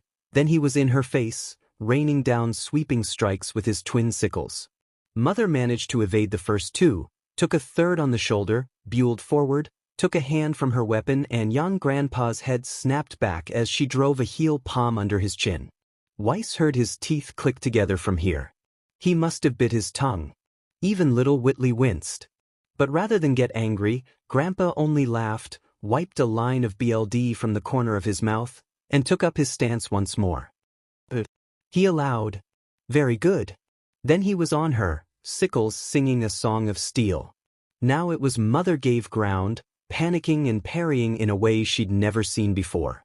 When she tried to use a glyph to speed away, he flung a scythe up, hooked it in like a fish and smashed it across her head, stunning her. Still she fought on. It did her little good. No matter what icy weapon Mother conjured, Grandpa was ready for each and every one. Sword, scythe, lance, even a giant warhammer at one point. All for naught. He dismantled her every tactic with ease. For every sweep she managed to block, another got through, and each one that did sapped her aura bit by brutal bit. She landed a few slashes of her own with her ice weapons, but Grandpa shrugged each off until, quite suddenly, he had her. A sickle swept up under Mother's chin and it was done. Yield, she gasped out, hands raised. I yield, what have I told you? He lowered his weapon and flicked her forehead. You're a jack of all trades, a master of none. Branching out is all well and good, but it can only carry you so far. Remember that. If you're going to do anything worth doing, do it all the way, you know. Sir. Great, much to Weiss' delight, Grandfather clapped his hands. Now then, who wants ice cream? Whitley's hands slammed up. I do, all right then. Help your mother clean up and get your jackets. It's cold out. Whitley rushed Mother, babbling happily. Weiss did not. She looked to Grandpa, quietly curious. How did you become so strong, Grandfather? Moreover, how did she? Bit of an accident, Weiss. He patted her head and followed after them. Refusing to be left behind, she grabbed his hand and forced him to slow down for her. He did so, albeit with a soft sigh. My joy in life always came from protecting and serving others. I never really wanted to become well deaf. She tilted her head. So how did you? Bit of a long story, that, and one that involves a tree. Listen, Weiss. He looked down as they walked, his gaze seeking hers. A day may come when you feel you're not strong enough. A day when you feel small. A day when you fail. But that's all right. She wrinkled her nose and blinked up at him, utterly baffled. It is. Mother said shnees are supposed to win. Boys. Maybe that was why Winter left. Because she couldn't meet Mother's expectations. That drew a bark of laughter from him. What your mother doesn't understand is this. Failure makes us stronger. He gave her hand a tiny squeeze. Whether that means following in my footsteps or running this, that's your choice. Until then, this house will be like a castle, protecting you. Eventually, however, you yourself will become a castle that will protect others. And that will make me quite proud indeed. Should I build castle just like you did, then? His laughter sounded more genuine this time. That's right. Inside your heart, build the biggest and most noble castle you can. Build it together with the friends you'll one day meet. You never know. You might meet them sooner than you think. Friends. Weiss liked the sound of that. Yes, she liked it very, very much indeed. She would remember those words years later, when she met a little Red Reaper. He hadn't come. Winter drilled. Relentlessly, snarling and slashing at her opponent with reckless abandon until they were full of holes, much like her stance. She knew she'd get a telling off for that, but she couldn't bring herself to care. Likewise, the poor BSTRD before her couldn't even defend themselves properly. Such was her fury. She showed them no mercy. Her blade bit into them time and time again until nothing remained. No arms. No legs. No nothing. Just a trembling torso on the floor at her feet. They quivered spasmodically beneath her gaze, unable to do anything else. A living opponent would have been dead. The poor mech beneath her probably wished it was after the damage she'd inflicted. Could you traumatize a robot? Gods, she hoped not. She'd torn at least 7 apart in the last hour, ripping and tearing with reckless abandon, and still her anger wasn't spent. Because he had not come. Tomorrow was her birthday. He'd promised Cadet Schnee. Sir, she straightened, drawn from her maudlin thoughts. Her supervisor stared at her for a long moment, noting the mechanized corpses around her, the sweat on her brow, her disheveled state. Her uniform torn, her hair down, lanky and heavy against her damp face. She was a mess. He'd be well within his rights to reprimand her for such sloppy behavior. It wasn't Captain Ironwood, she told herself. She didn't care what anyone but him thought. The lie was hollow, even to her. You have a visitor? He said at last. I do. Her brow furrowed. Is it father again? I am not at liberty to say. He is waiting in your quarters. Her shoulders slumped with a sigh. Understood. It was him? That or mother, which would be worse. She'd left to get away from her stifling expectations. When would she realize that? Probably never. She sighed. Best to get it over with. It was a long walk to her quarters. Longer still in her sorry state. Other students made way fro her. She could feel their eyes on her back, hear their snide comments, taste the judgment in the air. It all pressed down on her, an invisible weight grinding against her shoulders. The snickers. The laughter. The scowls. Look at her. She's a mess. What did you expect? She's a savage. An utter brute. I hear she even got bumped up a year. The little ice queen. Don't let her hear you say that. She'll probably attack you. Recommending her was a mistake. I don't care what Ironwood thinks. The girl's a monster. Winter sniffed and blinked once to hide her tears. They stung at her eyes, but she refused to let them fall. But let the sheep bleat. She was still a Schnee, however fall she might have fallen. Sticks and stones might break her bones, but she refused to let words hurt. Not now. Not ever again. She stalked back to her quarters, cursing softly. Soon enough she reached her room. A tap of her scroll against the lock and the door whooshed open before her. She stepped inside and toggled the lights. No one awaited her within. She scowled. Is this a joke? Not quite. A voice echoed behind her. Meep Winter yelped and jumped so high her head hit the ceiling. Her skull complained most bitterly as she crashed back to the floor, leaving her to rub her aching head with a whine. Blasted strength. She could usually keep it in check for the most part, but he'd scared the life out of her grandfather. She rounded on the perpetrator with equal parts excitement and anger. Must you do that every time? Yes, I must. He granted her a warm smile as he stepped out the shadows. Why did he have both hands behind his back? I'd never miss my favorite granddaughter's birthday. How long have you been hiding in here? Only a few minutes, give or take? He tooted softly. Realization dawned as his words caught up with her a moment later. Her face warmed at his praise. You actually remembered. But you're early. I'm old, not senile. Here. He reached behind his back and revealed a long parcel sheathed in an azure box. I got you a gift. She quirked a pale brow. What is it? Open it and see for yourself. Curious. Winter did as she was bade and opened the box, only to find a witch shroud of cloth concealing it. Something was wrapped within.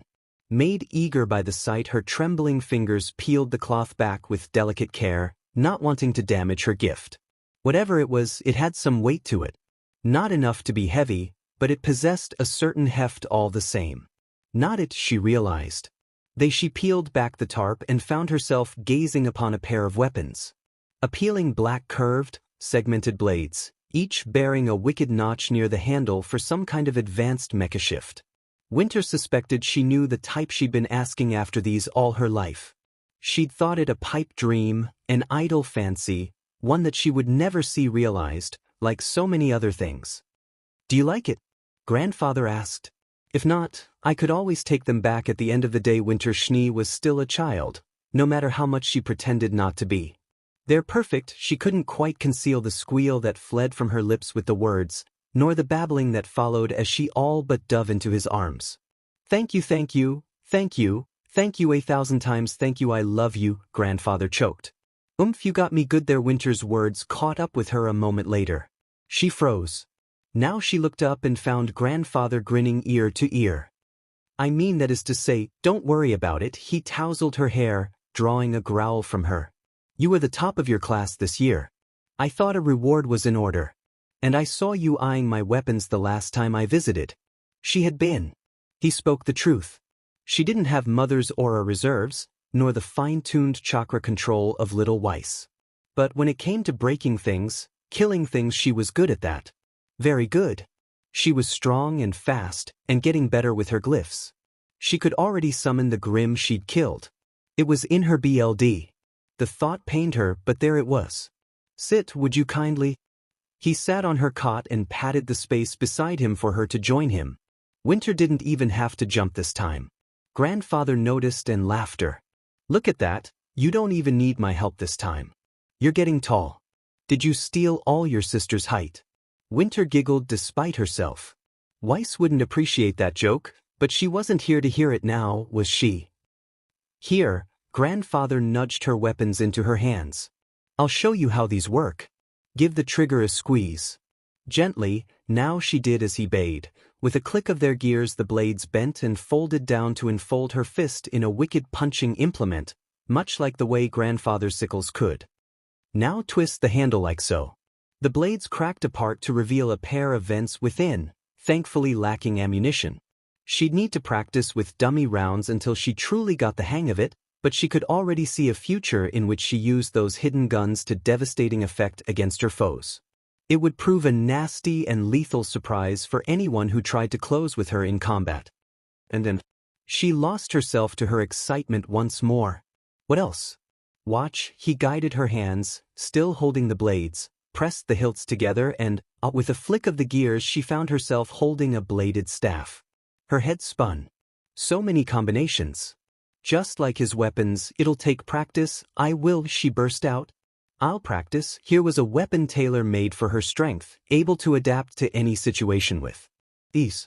It would take time, but she had all the time in the world. I'll treasure it. I promise. Good girl. He patted her head. Now what's this I hear about you being bullied? Winter's enthusiasm died an ugly die, as did the smile on her lips. I didn't know what you mean. Winter. She quailed but said nothing. She had to handle this on her own. Mustn't ask for help. So what if the entire school was against her? She was a Schnee. A Schnee did not ask for help. Fine, have it your way, he sighed at the last. Mind doing me a favor? Her eyes lit up. Anything, grandfather smiled. How good are you at writing letters? To whom? She knew she had a few cousins scattered throughout Remnant. Was she writing to one of those? She already had one such pen pal in a homely little village known as Ansel. Come to think of it, she'd best write to him again. John could be such a boy sometimes. Ah, but Grandpa had asked a question. Who will I be addressing this letter to? Grandfather's grin grew another inch. To a friend. I'll dictate the letter. Afterwards, you can tell me about these bullies of yours. Winter wavered, warbling a little. I really shouldn't. Naruto tilted his head. You really should. She sang like a canary. That's what it comes down to in the end. Metal. Not just of the heart and mind, but of the soul. You always were willing to make sacrifices. To do what others couldn't. And on that note, how have you been? Metal James hated whistling. It wasn't the act itself that riled him so, but what so often preceded said whistle that always made him anxious. Be it the impending impact of a high artillery shell about to detonate on his position, the whine of a dust drill striking a vein, or a haunting melody, it always chilled him to the core, because he knew what it meant. What it signified. Right now, he was dealing with the latter. He heard it now, a low lullaby echoing through his office door. Someone was waiting for him within. Gloved fingers wrapped around the handle. He contemplated letting it go, just walking away and not dealing with this today. Maybe it would be better to go home, crawl into his bunk and pretend this never happened. James Ironwood, a familiar, almost paternal voice snapped at him. You get in here right now or I will tan your hide. No, there was no point in running. He'd learned that by now. He opened the door. James knew evil. As a captain and soon-to-be general, he fought against it every day. In a perfect world, a good soldier should be stopped wrongdoing wherever they found it. Good would be good, and evil was evil. But the world wasn't black and white, and Remnant was far from perfect. Power corrupts, and absolute power almost absolutely. He'd seen many a comrade promoted to command, only to watch them go bad, or break beneath the burdens of leadership. Once again the world wasn't black and white. All too often there were shades of gray. James hated gray, almost as much as he loathed whistling. And his current guest was very much in the gray category. Sure enough, there he was, sitting behind his desk like he owned the DMN thing. James, he ended his whistling with a pleased hum. So nice to see you again. You look pale. Have you lost weight? There was no use fighting or trying to cast him out. His predecessor had tried. It hadn't ended well for him. Must you do that every time? Winter's grandfather granted him a wry grin. Does it make you anxious? The man before him was neither good nor evil. He simply was. It does, Nicholas. The man always smiled a little when he said that, as though it were some grand cosmic joke. James had yet to discover the punchline and he prayed he never did. Mantle and Altus owed much to this man, more than they would ever known, though he seldom stayed in either these days. He'd been content to pass down the mantle of the SDC to the next generation while he did his own work. James could respect that, so why was here? Sir, I thought we agreed that you were going to stay away. Nicholas tooted softly, mildly amused by his formality. You don't have to call me that, son. James slid into the seat opposite him with a sigh. He did. He really did. He had learned long ago to conceal such things from the public. The truth of his birch was something that absolutely mustn't be revealed. Should the world ever learn that Nicholas Naruto Schnee controlled virtually all of Atlas from the shadows, that he effectively had family in the military as well as the SDC and an iron grip on Solitas itself, well, the world wouldn't be able to do anything to dislodge him, but they didn't know that and so would still try. It would be an annoyance. Mother would have laughed at such things, but Mother wasn't here. She had been dead for a very long time. Still, he was happy to see him, even if he couldn't show it. But, are you here? I hear your students have been bullying my granddaughter, your niece? Nicholas planted both elbows on his desk and leaned forward, fixing him with a gimlet stare. I take exception to that, Ball. He should have known why he'd come. I can't officially endorse anything you do, of course. I have a reputation to maintain and can't be seen showing favoritism. I'm well aware. Father clicked his tongue softly. I'm not asking you to do anything here. Just turn a blind eye. Then do as you will, he paused, considering. But if I may ask, make it quick. Father made to stand. I'm not in the best of moods. I came here as a courtesy. Please don't kill all of them. James feared his plea would fall on deaf ears even as he said it. We need every soldier we have for the war to come, sir. His sire grumbled under his breath and briefly covered his eyes with one hand. Told you not to call me that. You'll make me feel old. Sorry, sir. The ghost of a smile touched his face. Not sorry. Brat. Father blinked suddenly, as though just recalling something. I got you a gift, by the way. It's in your desk drawer. James cocked a brow and regarded the large, slightly open drawer in question. Dare I ask what? A rare smile softened Naruto's face. It's a surprise, oh dear. Father wasn't the best with gifts. Sometimes they were extraordinary. He'd built him a battlecruiser for his 16th birthday, and yet, at others, well. Father's heart was always in it. He couldn't deny that. Hopefully this time the gift wouldn't be quite so startling. Who was he kidding? Go on, Naruto nudged him. Take a look. You'll love it. He opened the drawer. A missile of black and white rocketed upward to strike him head-on. Instinct took over and he caught it. Mistakes were made. The moment he did, the object started squirming and making happy noises. A wet tongue licked Ironwood's cheek, followed by a wet snout. His eyes bulged. You got me a puppy. He turned back to look, but Father was already gone, having taken the chance to run. Which left him with this creature in his arms. Belatedly, he recognized the breed. It was a corgi, and an energetic one at that. His eyes strayed to the blue collar around the pup's neck.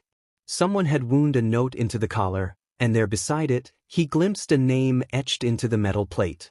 This is Weiss' brother, Dre. If anyone needs a comfort animal, it's you. Best regards, Dad. James tooted softly and pulled the little pup closer, quietly delighting in the comfort it provided.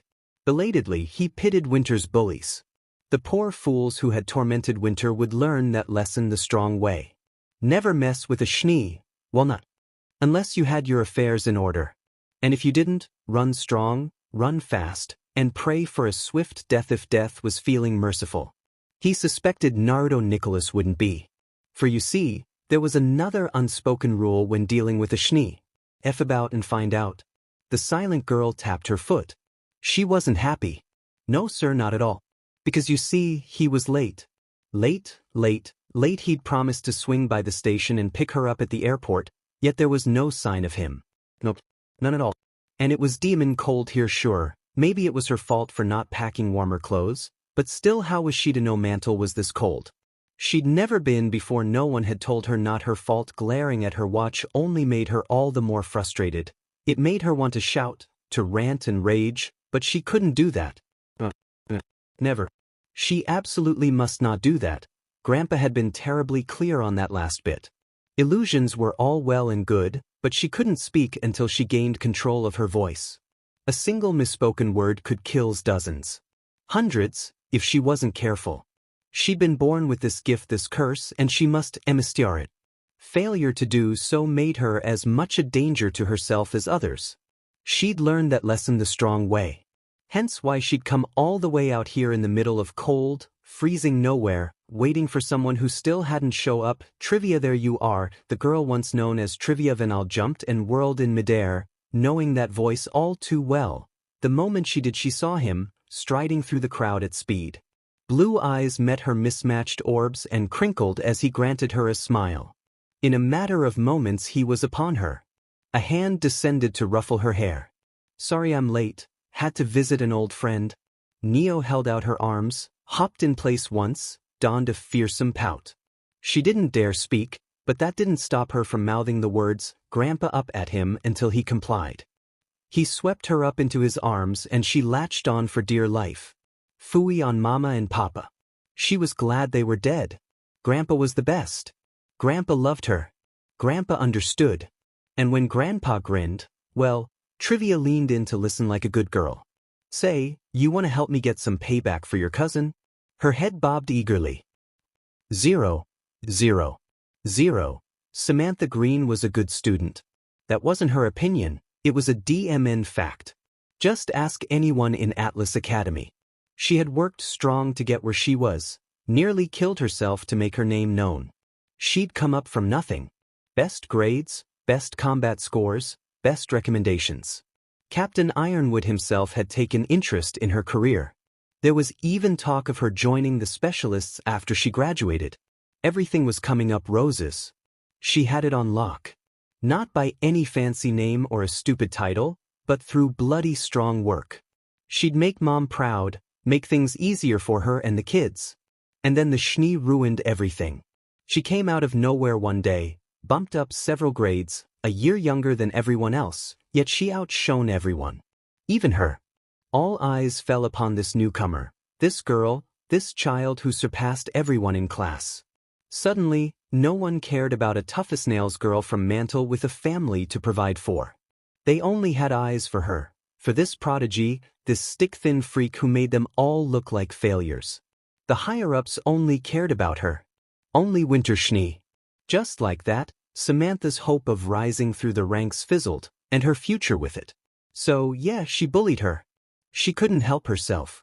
She just made her so angry it wasn't fair. Even her semblance reflected her disposition these days. In the beginning, she could create explosions with her aura, blast whatever she touched to rubble. For a while, she'd been content with that until her semblance had evolved. Now she could mark multiple her target and detonate them at a distance, sometimes hours later. She could make anything into a bomb these days. Some said it was only a matter of time until she blew herself up. Maybe so. It was an absurdly broken ability and a dangerous one, a gift that taxed the very limits of her body and aura. But she'd worked strong at it. She'd earned it. Not that prissy Schnee maybe so, but tomorrow she was going to show that Izzy Beach who was boss in the ring, and for all a whistle broke through her thoughts. Samantha jolted upright on her coat, eyes bulging. A man in black stood in the corner, a hood tugged over his face. He held a clipboard in hand. Samantha Green. She blinked, terribly startled. He read off her dossier with almost casual disinterest. Olive skin, black hair, green eyes. Oldest of 4 siblings with a 5th on the way. Father was a huntsman, died to Grimm. Your mother runs a little dust shop in Mantle, correct? The man tooted softly as she balked, whiskered cheeks dimpling in the shadows of his cowl. You've certainly come from humble beginnings. Samantha didn't mask the lack of insignia on his personage. This man wasn't an instructor, or even an officer, which meant she owed him no deference.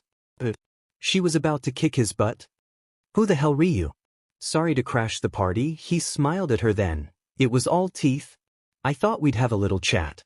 I understand you've been associating with a Miss Winter Schnee.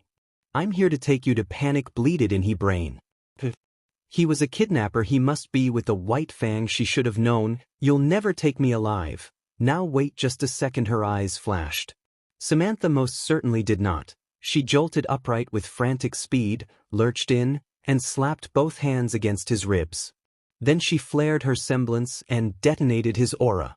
Her Woldbeck kidnapper barely had time to blink, then he was gone. His body went up in fire and smoke. The sheer heat forced Samantha back half a step, gasping for air. Ha served him right, Demon Kidnapper. I'm sorry. She scoffed into the smoke. Did that hurt? Sure looked like a didac. A clawed hand burst out of the black smoke, found their throat, and ripped them into the air. Her semblance sputtered and died. Sorry. An angry hiss rasped in her ear as 5 firm fingers dug into her windpipe. Quite suddenly Samantha found herself face to face with fearsome red eyes staring out of a singed face. Somehow his hood remained in place, though it too had been badly burned. Does it hurt? His grip began to tighten on her throat, choking the life out of her lungs. Looks like it does. Panic gave way to horror. No, she babbled out the words. I'm sorry, I'll do whatever you want. Her kidnapper leaned in with a growl, considering her as one might an ant. Tears welled up in Samantha's eyes as her aura fizzled and died. Her life flashed before, every instant that led to this moment. She couldn't even bring herself to fight back, such was the absolute strength of her opponent. Her worlds began to blur gray at the edge. Please don't kill me, I don't want to die, he dropped her. She landed HRD on her rear. He flung up his arms. Why did I play with my food? There's no fun in killing you now, Samantha gulped, daring to hope. Does that mean I get to live? He stared at for a long moment. Want a job? Samantha whimpered. Who are you? He tugged back his hood. That face. Schnee, her mind blubbered. But not just any Schnee. This was the Schnee. And Mr. Nicholas Schnee. A whimper escaped her lips. Why are you here? Ah, so you do know me. His head bobbed. Good. That simplifies things. You're in quite a bit of trouble, Miss Green. Something deep inside her folded. I'm sorry, you should be. He leaned down to loom over her. My granddaughter could fold you like a pretzel. Hell, she could feed you your own heart. The only reason she hasn't is her kindness. I, however, lack that. You've upset her, meaning you've upset me. One word from me and your mother will be run out of business. However will she care for your siblings then? She crumbled like a house of cards. I'm sorry, please, sir, I won't do it again. Good. He leaned back, standing tall once more. I forgive you. Why you do? She hiccuped a little, not quite comprehending it. Was this a trick? Just like that? You were the first of 10 on my list. He tapped one finger to her forehead. And brimming with potential. As such, I'm prepared to put this unpleasantness behind us and see you fast-tracked into the specialists. Those words had her heart soaring. Better yet, I'm prepared to make a generous donation to your mother's shop and offer her a place in the SDC. What's the catch? Samantha was a mantle girl through and through. She knew when something was too good to be true. Why offer this to me? You were about to kill me a second ago and he would have gotten away with it too. No one messed with Nicholas Schnee. Why hadn't she thought of that? Because you see, winter needs a friend, Samantha. Nicholas steepled his fingers and looked at her. You're going to be that friend. If she makes more, that's grand. But this misguided bullying of yours stops here. Today. If I hear so much as a whiff of it, I won't need to kill you, because you'll wish you were dead. He leaned in. I'll break your arms, followed shortly thereafter by your legs, and throw you outside for the grim. Do you understand? Her head bobbed frantically, setting her dark tresses swaying. Sensational, he beamed. Now, then shake my hand. Samantha dithered, uncertain. Nicholas grinned at her. Come on now, won't you shake a poor grandfather's hand? 0, 0, 0. That night, 9 students vanished into thin air. They were the ringleaders, the instigators, the bullies, boys and girls who took perverse pleasure in putting down a child 1 year their junior for no reason other than they could. A girl who had, by rights, done them no harm, yet one they tormented her all he same. She did not retaliate and so they continued to harass her, feeling themselves free from consequences. They were not. Death came in the dead of night for them. Samantha Green spoke quickly enough to save herself and struck a bargain to survive. The rest did not. Death entered their dorms and one by one, they ceased to be. Like little lights going out in the night. No one ever heard from them again. No bodies were found come morning. No one even remembered their names. Not their mothers or brothers, their fathers or sisters. When asked of them, they could no longer recall their names, only a vague sensation of loss. James Ironwood knew. He knew what had transpired, and said a silent prayer for their souls. It was as though everything about them had been torn from history. Like they'd simply ceased to exist. As if they had been erased. I don't believe we've ever met. Oh, but we have. You know me. I've been with you for a while now. Guiding you. No, that's impossible. I would have remembered you know me. We're old friends now, Death. You know me, Qrow Branwen did not fear death. Maybe that was his semblance. Or his upbringing. Maybe both. Meh, semantics either way, there were some things in this world you just couldn't fight. They said anyone who came near Naruto or Nicholas as he was known these days was destined for death. A bad end if you would, game over, that sort of thing. Then again, if that were true he would have died the first day he met him. But he hadn't now, had he? Because you see, bad luck and death went hand in hand. He didn't fear the old man any more than he feared his crappy luck. Maybe that made him a bit reckless. No, it definitely did. But hey, when you had the Reaper himself sitting down for a drink with ya, there really wasn't a whole lot you could do. Atlas wasn't exactly known for its drinking establishments.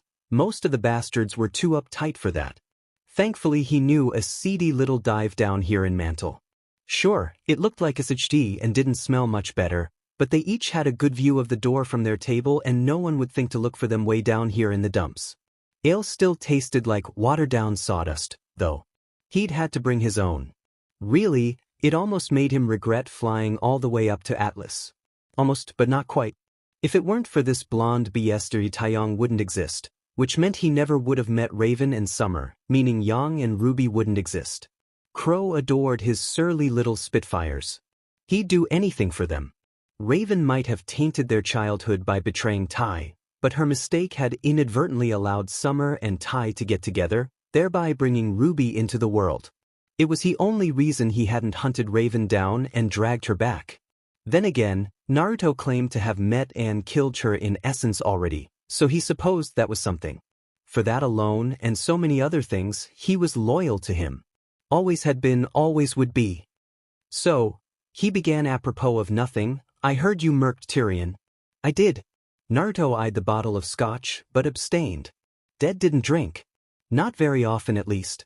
Didn't stop Qrow good. He took a long draft to celebrate the BSDRD's death. He was a pain in my butt? Naruto grunted. And you're keeping an eye on Amber? Yeah. He waved a hand. I stitched that seal into her cloak like you asked. Kid never noticed. Second someone makes a move on her, you'll know. But enough about that. Leaning forward, he planted both arms on the creaky table and leered at him. How was it? Naruto quirked a blonde brow, playing coy. How was who? Kmun, don't be like that. Did she scream? Naruto rolled his eyes. Once again who? Good witch. Who else? Always took her for a screamer. Did ya at least hold hands? We did. Felt nice to be old-fashioned for once. Is there a reason you're here to torment me? Ruby's getting her scythe tomorrow. His smirk became a shy-teating grin. Figured you'd want to be there. Judging by the sudden gleam in his eyes, he was right. Ruby would be over the moon. Score one for Drunkle Qrow. I knew you were my favorite for a reason. Did you fly all the way to Atlas just to tell me that? Yeah, actually nah. He took a long swig from his flask. Definitely the booze talking. I had some questions. Naruto didn't answer. The Schnee patriarch merely waited him out. Finally, he found his nerve. It's about Summer. The pause. What about her? I've been wondering for a while now. Qrow took another drink to fortify himself, then rallied. What was that mission she went on? Us doesn't know anything about it, and she always clams up when we ask her. But you went after her, right? I did. He slammed a hand down on the table. Then what the hell was she doing? Naruto regarded him for a long moment. She tried to upset the natural laws of the world and kill Salem. It backfired. She ran. Tyrion hunted her down. Were you there? To see the aftermath of her harebrained scheme, yes? Death planted a hand on his chin and tilted his head. I'm the reason Summer's still kicking and your terrifying grim queen hasn't left her tower. Wouldn't do to let my daughter-in-law get killed now, would it? I said I would look after this timeline, and I did. Qrow winced, briefly fearing what would have happened if he hadn't. Yang and Ruby's tear-stained little faces. Taeyong sinking down into despair. No, that hadn't happened. It would never happen. He wouldn't let it, and I'm grateful for that. Another swig came and went. But now I'm starting to worry about you. You sound so DMN impersonal sometimes. You good? A hand waffled in the hair. More or less. He frowned. You say that, but I'm starting to wonder why you became this. Naruto blinked. It seemed a struggle to muster emotion for a moment.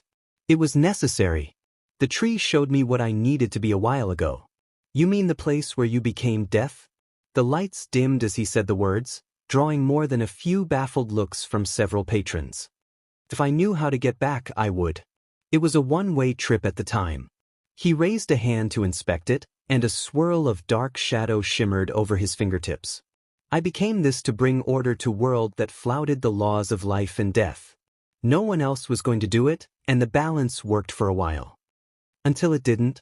Naruto acknowledged him with a nod. We had an agreement.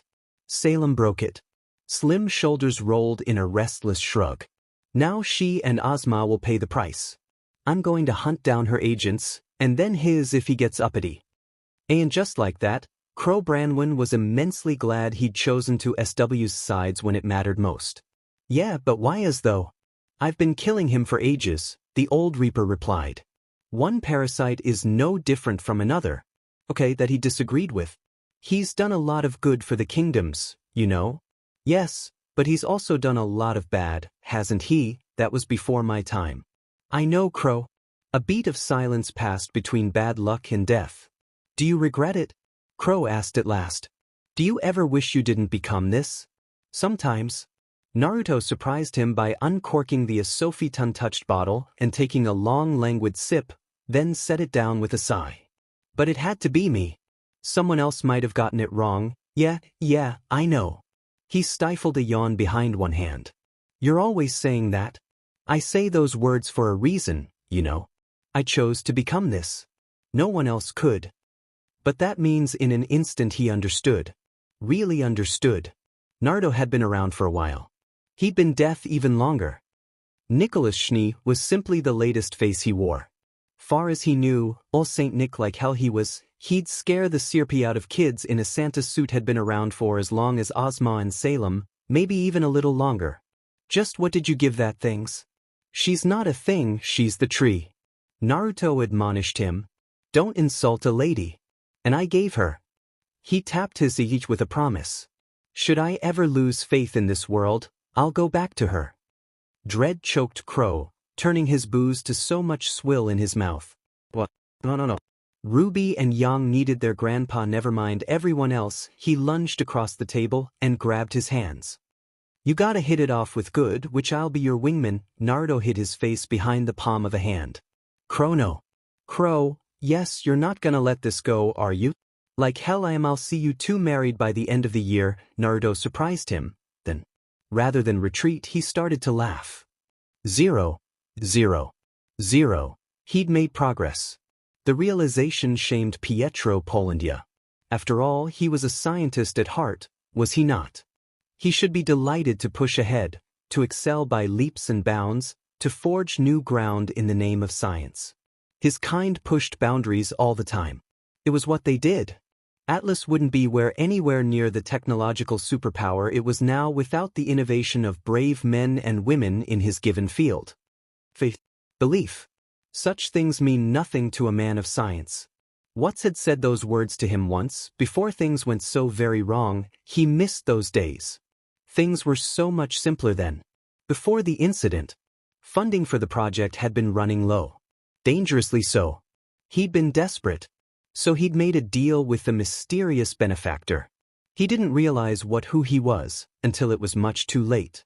His creation would be peerless, but the modifications suggested by said benefactor threatened to push her well beyond the capabilities of a huntress and into the realm of dare he say gods. There had been a time once, before he lost use of his legs, when Pietro scorned the existence of such beings. But after what he'd seen, he was a believer. Hello, Pietro. A low voice crooned behind him. I'd like an update on the project. Speak of him and he shall appear. Pietro whirled with a yelp. Don't do that, Nicholas, you nearly gave me a heart attack. He noticed the green bottle in his hand a moment later. Have you been drinking? Catching up with an old friend. He tossed the bottle over his shoulder. It shattered against the wall. Now, I asked you a question. Weiss, of course, he stammered, hastily adjusting his glasses. I've made stellar progress. Let me show you. He didn't know what Nicholas Schnee was, only that he was very, very old, and didn't look a day over 30. He'd found records of him dating back far further than they should. He'd burned them at his request. No one should know such things. Because you see, Nicholas Schnee wasn't a man at all. Oh no, he was something much worse. How's our program? The key was being thorough, and he was. Death did not discriminate. Death came for all. But if you made yourself useful, if you were good, death sometimes let you be. Just a little while longer. And if you irked death, if you didn't value your life, he came for you with the fury of 1,000 blades. See for yourself, sir, he gestured to an adjacent screen. She's still just code at the moment, I'm working on her body, but she's very aware in most areas, not all of them of course, she was still being debugged at the moment, but she was very much his daughter. Even if she didn't wholly understand the concept yet. There have been a few minor hiccups, but rest assured, she'll be in proper working order soon enough, will she now? Let's test that. Pietro keyed up the interface with fumbling fingers. A series of green letters raced across the computer's black interface.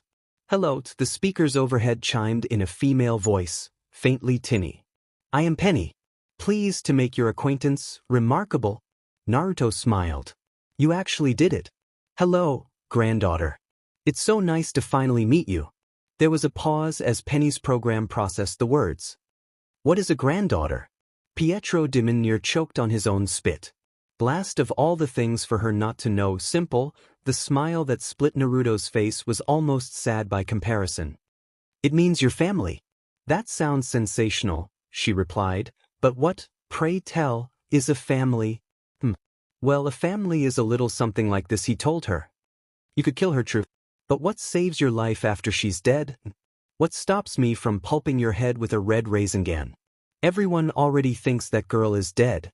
That loss has been accepted. Mourned, but accepted. Have you accepted yours? Are you ready to die today? I didn't think so. Now here's what you're going to do for me. Listen. Where you're going. Tell your friends. Tell your family. Tell everyone you know. You tell them all. When you see me coming. Could just death. We're old friends now. What was Weiss? Hardly an exaggeration on his part. He might be quite possibly the smartest man on Remnant if one were to ignore a certain parasite. His genius had allowed Atlas to advance and innovate far beyond normal means. By his brilliance, a certain general stood upon his shoulders and called himself a giant. The very continent of Solidas owed him 1,000 thank yous, insofar as he was concerned. But brilliance wasn't often respected, and even here in Atlas, there were lines that decent people refused to cross. Or allow others to cross, for that matter. He had learned that unfortunate lesson the strong way. Technology and biology should not mix. Perfection is a lie. You're mad, what's? Small-minded talk for small-minded fools. Afraid to pursue greatness, it wasn't disloyal to look after himself now, was it? No, not at all. Hazel was a brute who cared only for his shot at revenge. Tyrion had been a raving lunatic, and the girl, well, she was a mess. Pompous brat would get her comeuppance in time. She thought she was entitled to everything just because she'd suffered, but suffering wasn't enough. You couldn't just be strong, you had to be smart. Couldn't just be deserving, you had to be worthy. But she was neither of those things. All she had ever been, would ever be, was a bloody migraine. Is this seat taken?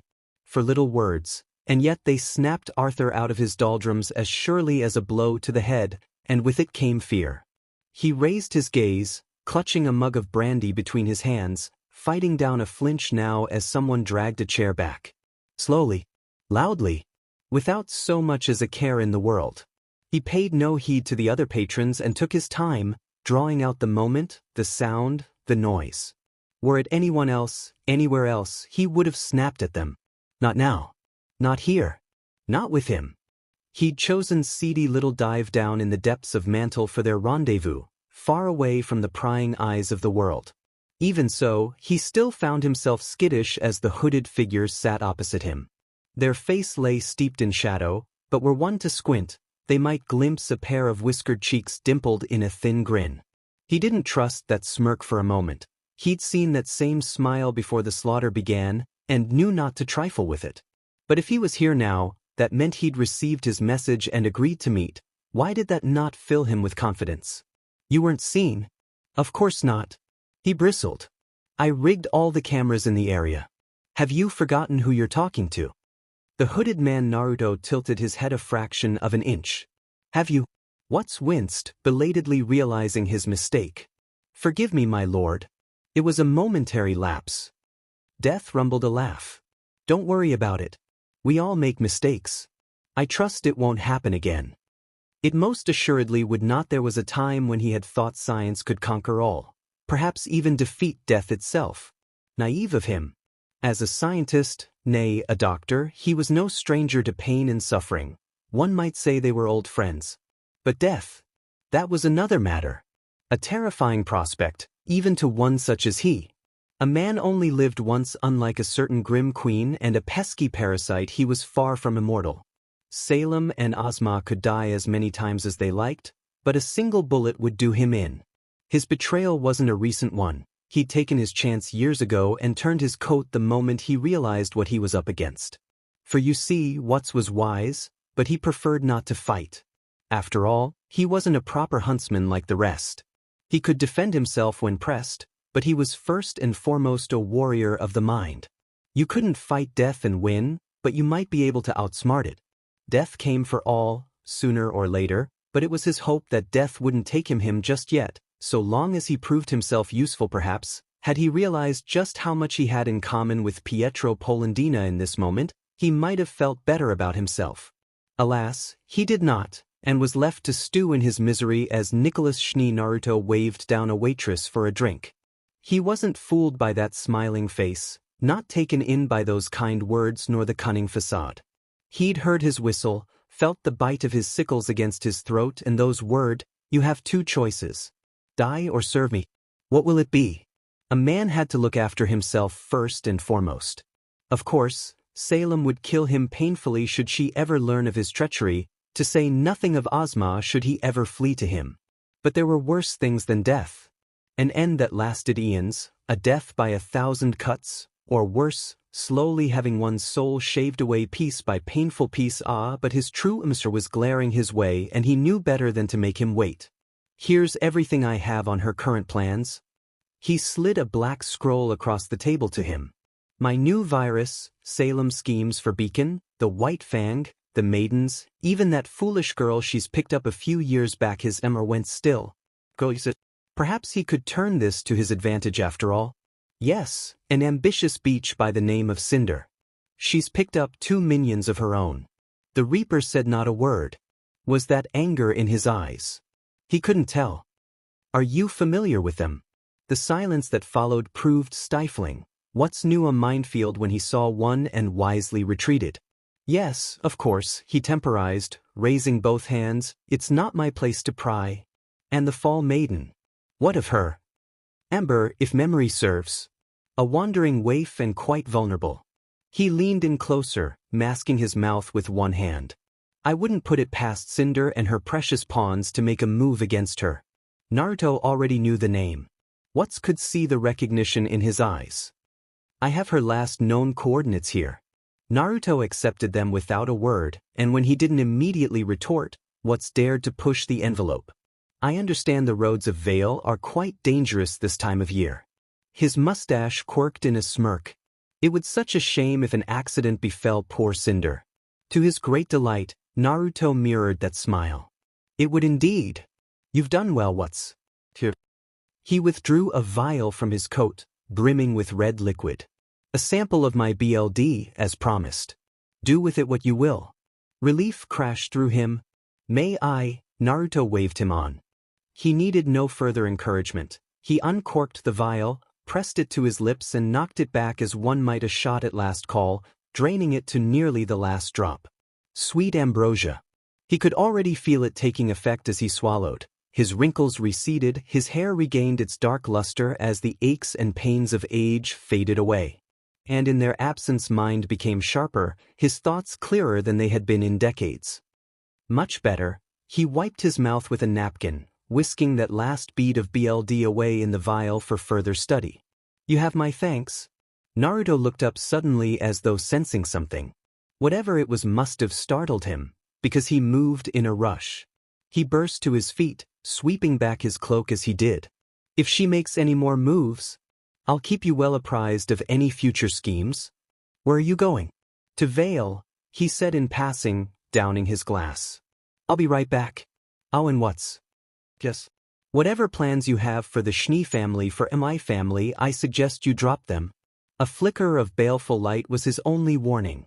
He blinked up and the blonde was gone. Watts shook his head and heaved a hearty sigh. How does he do that? 0, 0, 0. They had her. Until they didn't. All hell broke loose. 0, 0, 0. Death walked among them. Amber couldn't think of any other word for it. For the miracle that was unfolding before her, it was all she could do to hold her wound shut, to watch Gramps wade in. They couldn't touch him. 3-1 and none of them came close, not even once. Steel flashed, sickles danced, and they were the ones to fall back, bleeding badly. 3-1. He tilted his head beneath the hood, grinning as an arrow whistled past his cheek. Now that's unfair. His sickle flicked out. One of their attackers pitched backward, bleeding from a great gash in their torso. Oops, he smiled thinly. Better, but not quite. A lazy swipe took another's head. Someone yelped. 0, 0, 0. Everything had come undone for her. Cinder fought on, only to gasp as a fist found her solar plexus and blasted the air from her lungs. No, it wasn't supposed to be this way. Why was he here? He should be in Atlas. I mean, you totally could have avoided this if you just killed her outright. Naruto clicked his tongue at her in mild admonishment. I can respect a good kill. But no. You had to monologue, had to draw it out. So let me teach you a lesson. Ruthlessness is mercy upon yourselves. When you encounter an enemy, you do not hesitate. You show no mercy. You close your eyes and... His head rose, blue eyes burning like balefire. Why couldn't she feel her left arm? Her gaze traveled down. That was why. There it was, sprawled out into road, still clutching one of her blades. Her eyes widened in shock, followed by horror, then agony now as the pain found her, driving her down to a knee. Monster, how rude. There's a monster inside all of us.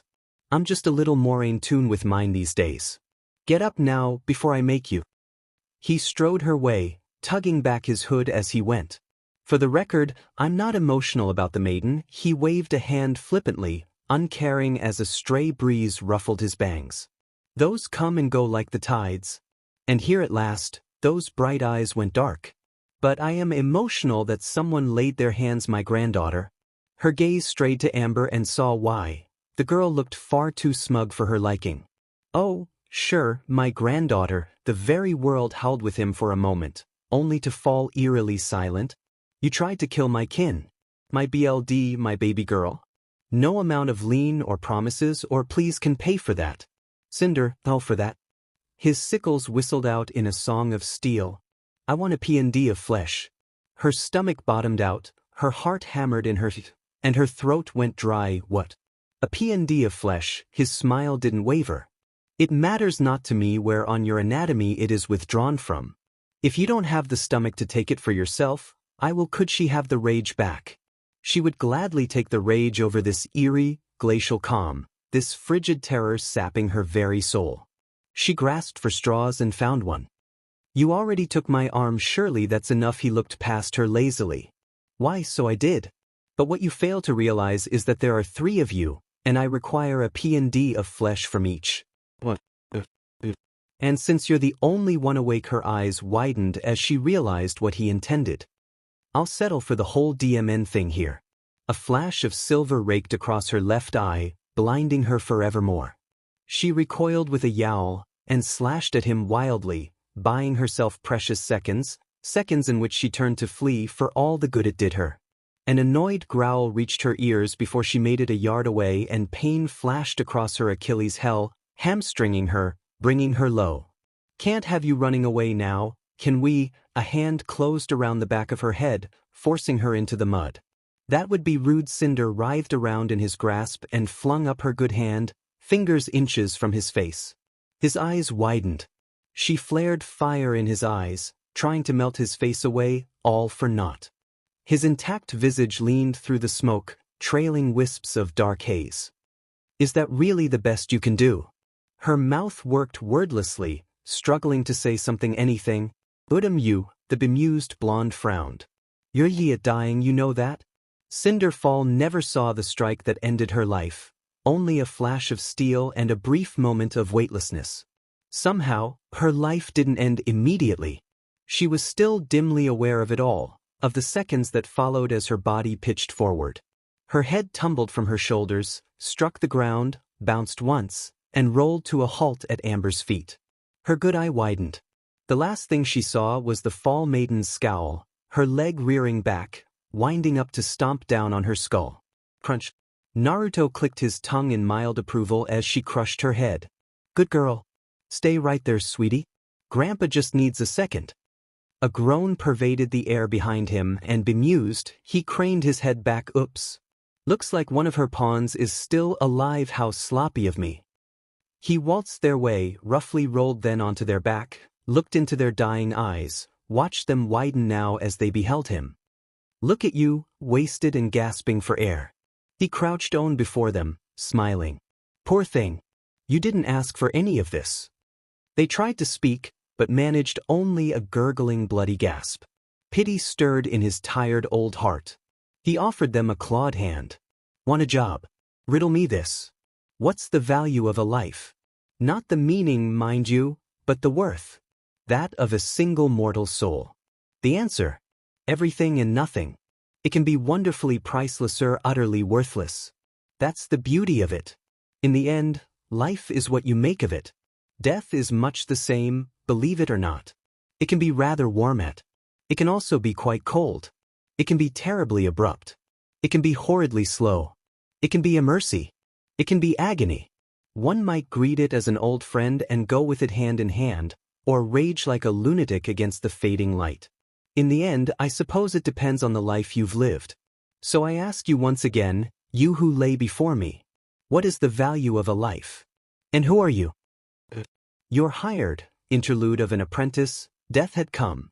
They could feel it in the air tonight, gripping their guts in the dark, twisting their every thought into an ugly knot until fear was all they knew. Resistance was futile. The more they struggled against the inevitable, the faster they bled out. Damn it all, their aura was gone, and there was just so much beyond. Their thoughts were fading, their breath a shudder as they slipped away into the gray. No life left in them. No color. No hope. Only the void. They could barely remember anything anymore. Not even their own name. Now they remembered hate. Or rather, they remembered him. They remembered the slaughter, how easily he'd disemboweled them, killed the other one, and tortured Cinder to death. Should they be upset about that? They felt like they should, but it was so difficult to be angry right now. They were cold. They were tired. They wanted to rest, didn't they? What was the point? The maiden was safe. The plan was scarpered. Cinder was dead. There was no one left to follow, not that they'd been much of a follower to begin with. So what now? Roll over and die? Was that it? Just give up? After all this? Everything. No, screw that BS. Don't give him the satisfaction of your tears there. Broken Body had other plans. A soft groan of pain parted their parched lips, whispered through the air and reached the ear of their killer. Bemused, the bearded Schnee craned his head back, idly regarding them as one might an amusing ant. Whoops, he crooned ever so softly. Looks like one of Cinder's pawns is still alive. How sloppy of me. Wait just a second, Amber. Grandpa needs to tidy up. He waltzed their way, roughly rolled then onto their side, looked into their dying eyes, watched them widen now as they beheld him. Look at you, wasted and gasping for air. He crouched on before them, smiling. Poor thing. You didn't ask for any of this. Right now they wanted to ask for a knife so they could stick it in his skull, but beggars couldn't choosers. They tried to speak, but managed only a gurgling gasp of a groan. For some reason, that seemed to stir pity in his tired old heart. Not that. No pity. Anything but pity. He offered them a clawed hand. Want a job? They wheezed out a breath in sheer disbelief. You're some kinda idiot. Maybe so, he shrugged a shoulder. But my offer still stands. It's tough to be deaf. I could use an apprentice. They stared at him, utterly incredulous. Not even going to answer me. A booted food nudged their bloody side. You're better than this, Mercury. You, of all people, should know when to back the winning side. Mercury. Was that his name? He remembered now. At length he recalled who he was and immediately wished he hadn't. Because memory brought pain. Pain reminded him of his hollow existence. Of Mom, of his old man, of the semblance that had been stolen from him, dead and gone, like the ashes of his old life. Anger stoked a fire in him, helping him to cling on a little longer. Bite me no can do, son. The whiskered Schnee shook his head. I'm afraid it doesn't work that way. He tried to laugh, but it warped into a wheeze. Afraid. Not bloody likely. Yesterday butchered them like cattle. Naruto pinched his cheek. Come on now, give an old man your answer. Mercury refused to speak. For crying out loud, he flung up his hands with an aggravated shout. Why do I always play with my food? You're ruining this for me. Seizing his face entirely, the pale specter growled down at him. I came here to kill an arrogant little brat and her 2 minions who thought they were immortal. But I don't see them anymore. Which begs the question. He leaned in, teeth bared in a snarl. For you. Who indeed? That was the question, but he didn't have an answer for him. No sarcastic quip, no clever comeback. Just silence. He was no one. Just a nobody. He hadn't been anyone before, and he wasn't now. Marcus Black had seen to that. His old man would have laughed at him if he were here. Probably was laughing even now, as he rolled in his grave. At least Emerald had something, even if she'd basically built her life around the lie of Cinder. But what did he have? Metal legs and a sarcastic streak a mile long. That was it. Honestly, it's a little sad. Amber's foot entered his vision a split second before she kicked him. Her heel slammed into his cheek and snapped his head aside. Pain flared through his face. It centered him. Brought some color back to his world. That, or it was the heel currently digging into his right cheek. He tried to grab her ankle, to no avail. He was too weak, had lost far too much BLD now. Naruto Death chided the maiden that just might be his granddaughter gently. What did I tell you about kicking a dying man when he's down? She dug her heel deeper. But Gramps, he tried to kill me. He did. Naruto nodded, and he was icky at it. I guess he was. Her head bobbed reluctantly, eyes glowing gold. Kinda F up, isn't it? Mercury's already deflated ego died with a dull wheeze. He hadn't been that bad, had he? Wasn't his fault she had freaking superpowers. All he had was his aura and metal legs. Didn't even have the excuse of a semblance to fall back on either. His old man had taken that from him years ago. He settled for the classics and spat at her instead. Screw you, Amber pushed her foot down on him. Only screwed one here is you, buddy. Naruto shooed her away with a wave of the hand.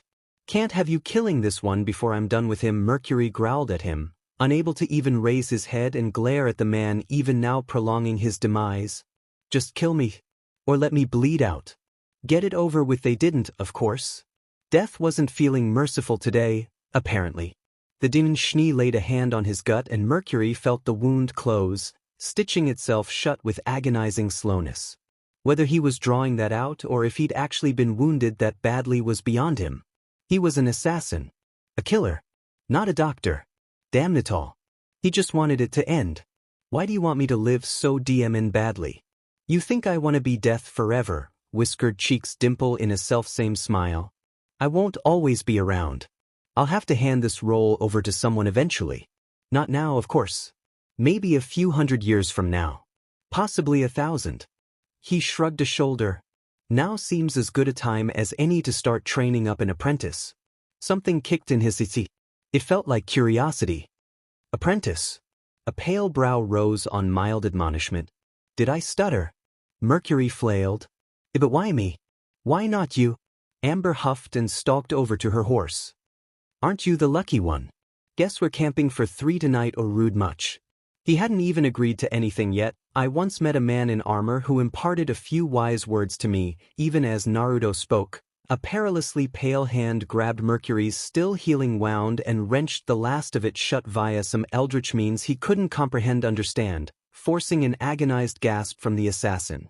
For those we cherish, we die in glory. What do you cherish, Mercury Black? His mouth opened to answer, then closed with a click. Opened again now as he realized the truth. Nothing.